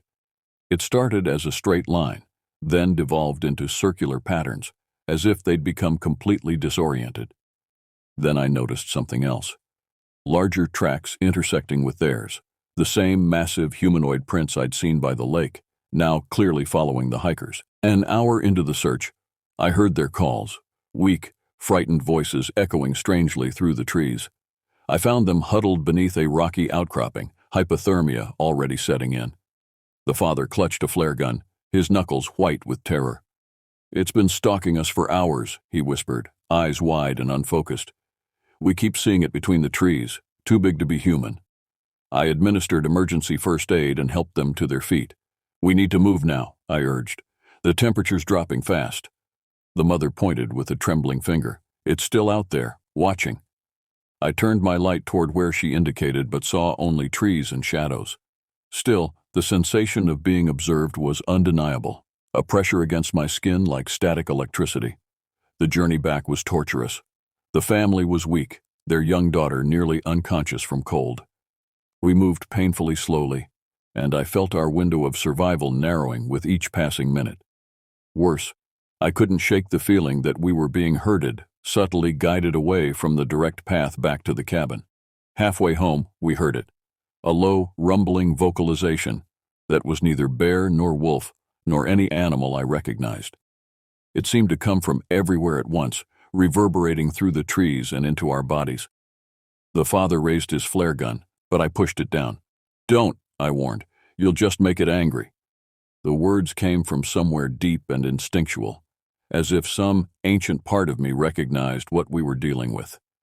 We quickened our pace as much as the conditions allowed, the sounds growing closer, branches breaking nearby as something large moved parallel to our route. When we finally spotted the cabin's lights through the trees, I nearly wept with relief. I hurried the family inside, secured the door, and immediately fired up the radio to request emergency evacuation. Through some miracle, the transmission went through. Help would come with daylight if we survived the night. As I tended to the family, administering warm fluids and wrapping them in thermal blankets, a heavy silence fell outside. The presence that had followed us seemed to have withdrawn, but not far. The father described what they had seen, glimpses of a massive, hair-covered figure moving with surprising grace through the forest. 8 feet tall at least, with eyes that reflected red in their flashlight beams. "The locals in the last town we stayed in had legends," the mother whispered. "They called it by names I couldn't pronounce, said it's been in these mountains since before humans arrived. I said nothing, but my mind raced through my training. Nothing prepared rangers for this. The textbooks covered bear encounters, severe weather protocols, even dealing with armed poachers. But not this. Around midnight, the scratching began. Gentle at first, almost curious along the back wall of the cabin, then more insistent, moving methodically around the structure as if testing for weaknesses. The logs of the cabin, thick and sturdy, suddenly seemed fragile as paper. The family huddled in the center of the room while I moved from window to window keeping watch. Through gaps in the shutters I caught glimpses of movement, a shadow passing, the briefest flash of something massive and dark against the snow. Then came the mimicry. A voice, almost human but fundamentally wrong, called my name from the darkness, not Akiak, but my birth name that no one in Alaska knew. The sound froze the blood in my veins. It called again, this time in perfect imitation of the young daughter's voice, begging to be let in from the cold. The real child, safely wrapped in blankets by the fire, began to sob quietly. "What does it want?" the father asked, his voice barely audible. I had no answer that wouldn't terrify them further. The truth was, I was beginning to understand exactly what it wanted and why it had been watching me since my arrival. Some territories have guardians older than human memory, and I had stepped into its domain uninvited. As dawn approached, bringing with it the promise of rescue, the presence outside grew more aggressive. The entire cabin shook as something massive hurled itself against the door. Wood splintered, and cold air rushed in through newly formed cracks. We wouldn't survive another assault like that. In that moment of clarity and terror, I realized I had a decision to make, one that would determine whether any of us would live to see the rescue helicopter. The helicopter wouldn't arrive for hours. Another attack would breach the cabin. The family, exhausted, terrified, and hypothermic, wouldn't survive exposure to the elements, let alone what waited outside. I made my choice quickly, driven by instinct rather than reason. "Stay here," I instructed, grabbing my pack and rifle. "Barricade the door behind me." "What are you doing?" The father grabbed my arm, his eyes wild with fear. "Creating a diversion," I replied, checking my ammunition with trembling fingers. "It's after me, not you. It's been after me since I arrived." "That's suicide," he hissed. Perhaps it was. But as I stepped onto the porch, rifle ready and heart pounding, I felt strangely calm. The snow had stopped, and the forest stood silent under a canopy of brilliant stars. My breath formed clouds in the frigid air as I moved away from the cabin, deliberately leaving clear tracks heading northeast toward the frozen lake. I felt it before I saw it, a primeval pressure against my consciousness, a sensation of being in the presence of something incomprehensibly old. At the edge of the tree line, it waited. In the moonlight, I finally glimpsed its full form, massive shoulders covered in dark, matted fur, impossibly long arms hanging at its sides, and eyes reflecting the starlight with unnatural intelligence. Not an animal, not a man, something in between and beyond both. "I know what you are," I called out, my voice steady despite my terror. "And I know why you're here." The creature tilted its head, an eerily human gesture that sent chills down my spine. Then it stepped fully into the clearing, revealing its true size. The legends and blurry photographs didn't do it justice. Standing upright, it towered over me, easily 8 feet tall, its body a perfect amalgamation of human and primal forms. It made no move to attack. Instead, it watched me with an intensity that felt like being physically touched. I lowered my rifle slowly, understanding that bullets would only enrage it. "This is your territory," I acknowledged. "I respect that, but those people in there are innocent. They're just lost. Let them go and deal with me instead." A low rumble emanated from deep within its chest, not quite language, but undeniably communication. It gestured toward the forest behind it with one enormous hand, then pointed directly at me. The meaning was clear: come with me. Every fiber of my being screamed to run, but something deeper held me in place. The name I had chosen, Akiak, brave, now felt like a challenge rather than an identity. What happened next would require more than bravery. It would require surrender. I nodded once and began walking toward the creature. It turned and moved into the forest with surprising grace. occasionally looking back to ensure I followed. We traveled in silence through snow-laden trees, moving deeper into territory no human had likely seen in generations. The cold bit through my layers, but fear kept me alert, my senses heightened to a painful degree. After what seemed like hours, we reached a cave entrance partially hidden by fallen trees. The opening breathed warm air that smelled of earth and something muskier. Without hesitation, my guide ducked inside, disappearing into the darkness. I paused at the threshold, aware that entering might mean never returning. But turning back wasn't an option, not if I wanted the family to survive. The cave interior was unexpectedly warm and dry. A natural chimney in the rock ceiling allowed smoke from a small fire to escape. Around the walls were artifacts, items clearly taken from hikers over decades. Cameras, backpacks, even a child's stuffed bear, arranged with deliberate care. Not trophies of violence, I realized with relief, but objects of curiosity. The creature moved to the far side of the cave and crouched, watching me with those unnervingly intelligent eyes. In the firelight, I could see details I'd missed before. The patterns of scars across its chest, the silver streaking through the dark fur on its massive head, the almost human shape of its face. This was an old one, perhaps the last of its kind in these mountains. With deliberate movements, it reached for something behind a rock and held it out toward me. A ranger's hat, weather-beaten and torn, but unmistakable. Beneath it lay a name tag, Ranger Maka. My breath caught in my throat. Maka had been the last permanent ranger at Whispering Pines before me. He'd vanished 5 years ago in a winter storm. His body never recovered. The official report listed him as presumed dead from exposure. The creature pushed the hat toward me insistently, then touched its chest and made a mournful sound. "You knew him," I whispered, understanding dawning like a cold light. "He found you, like I did." It nodded slowly, a gesture so human it made my skin crawl.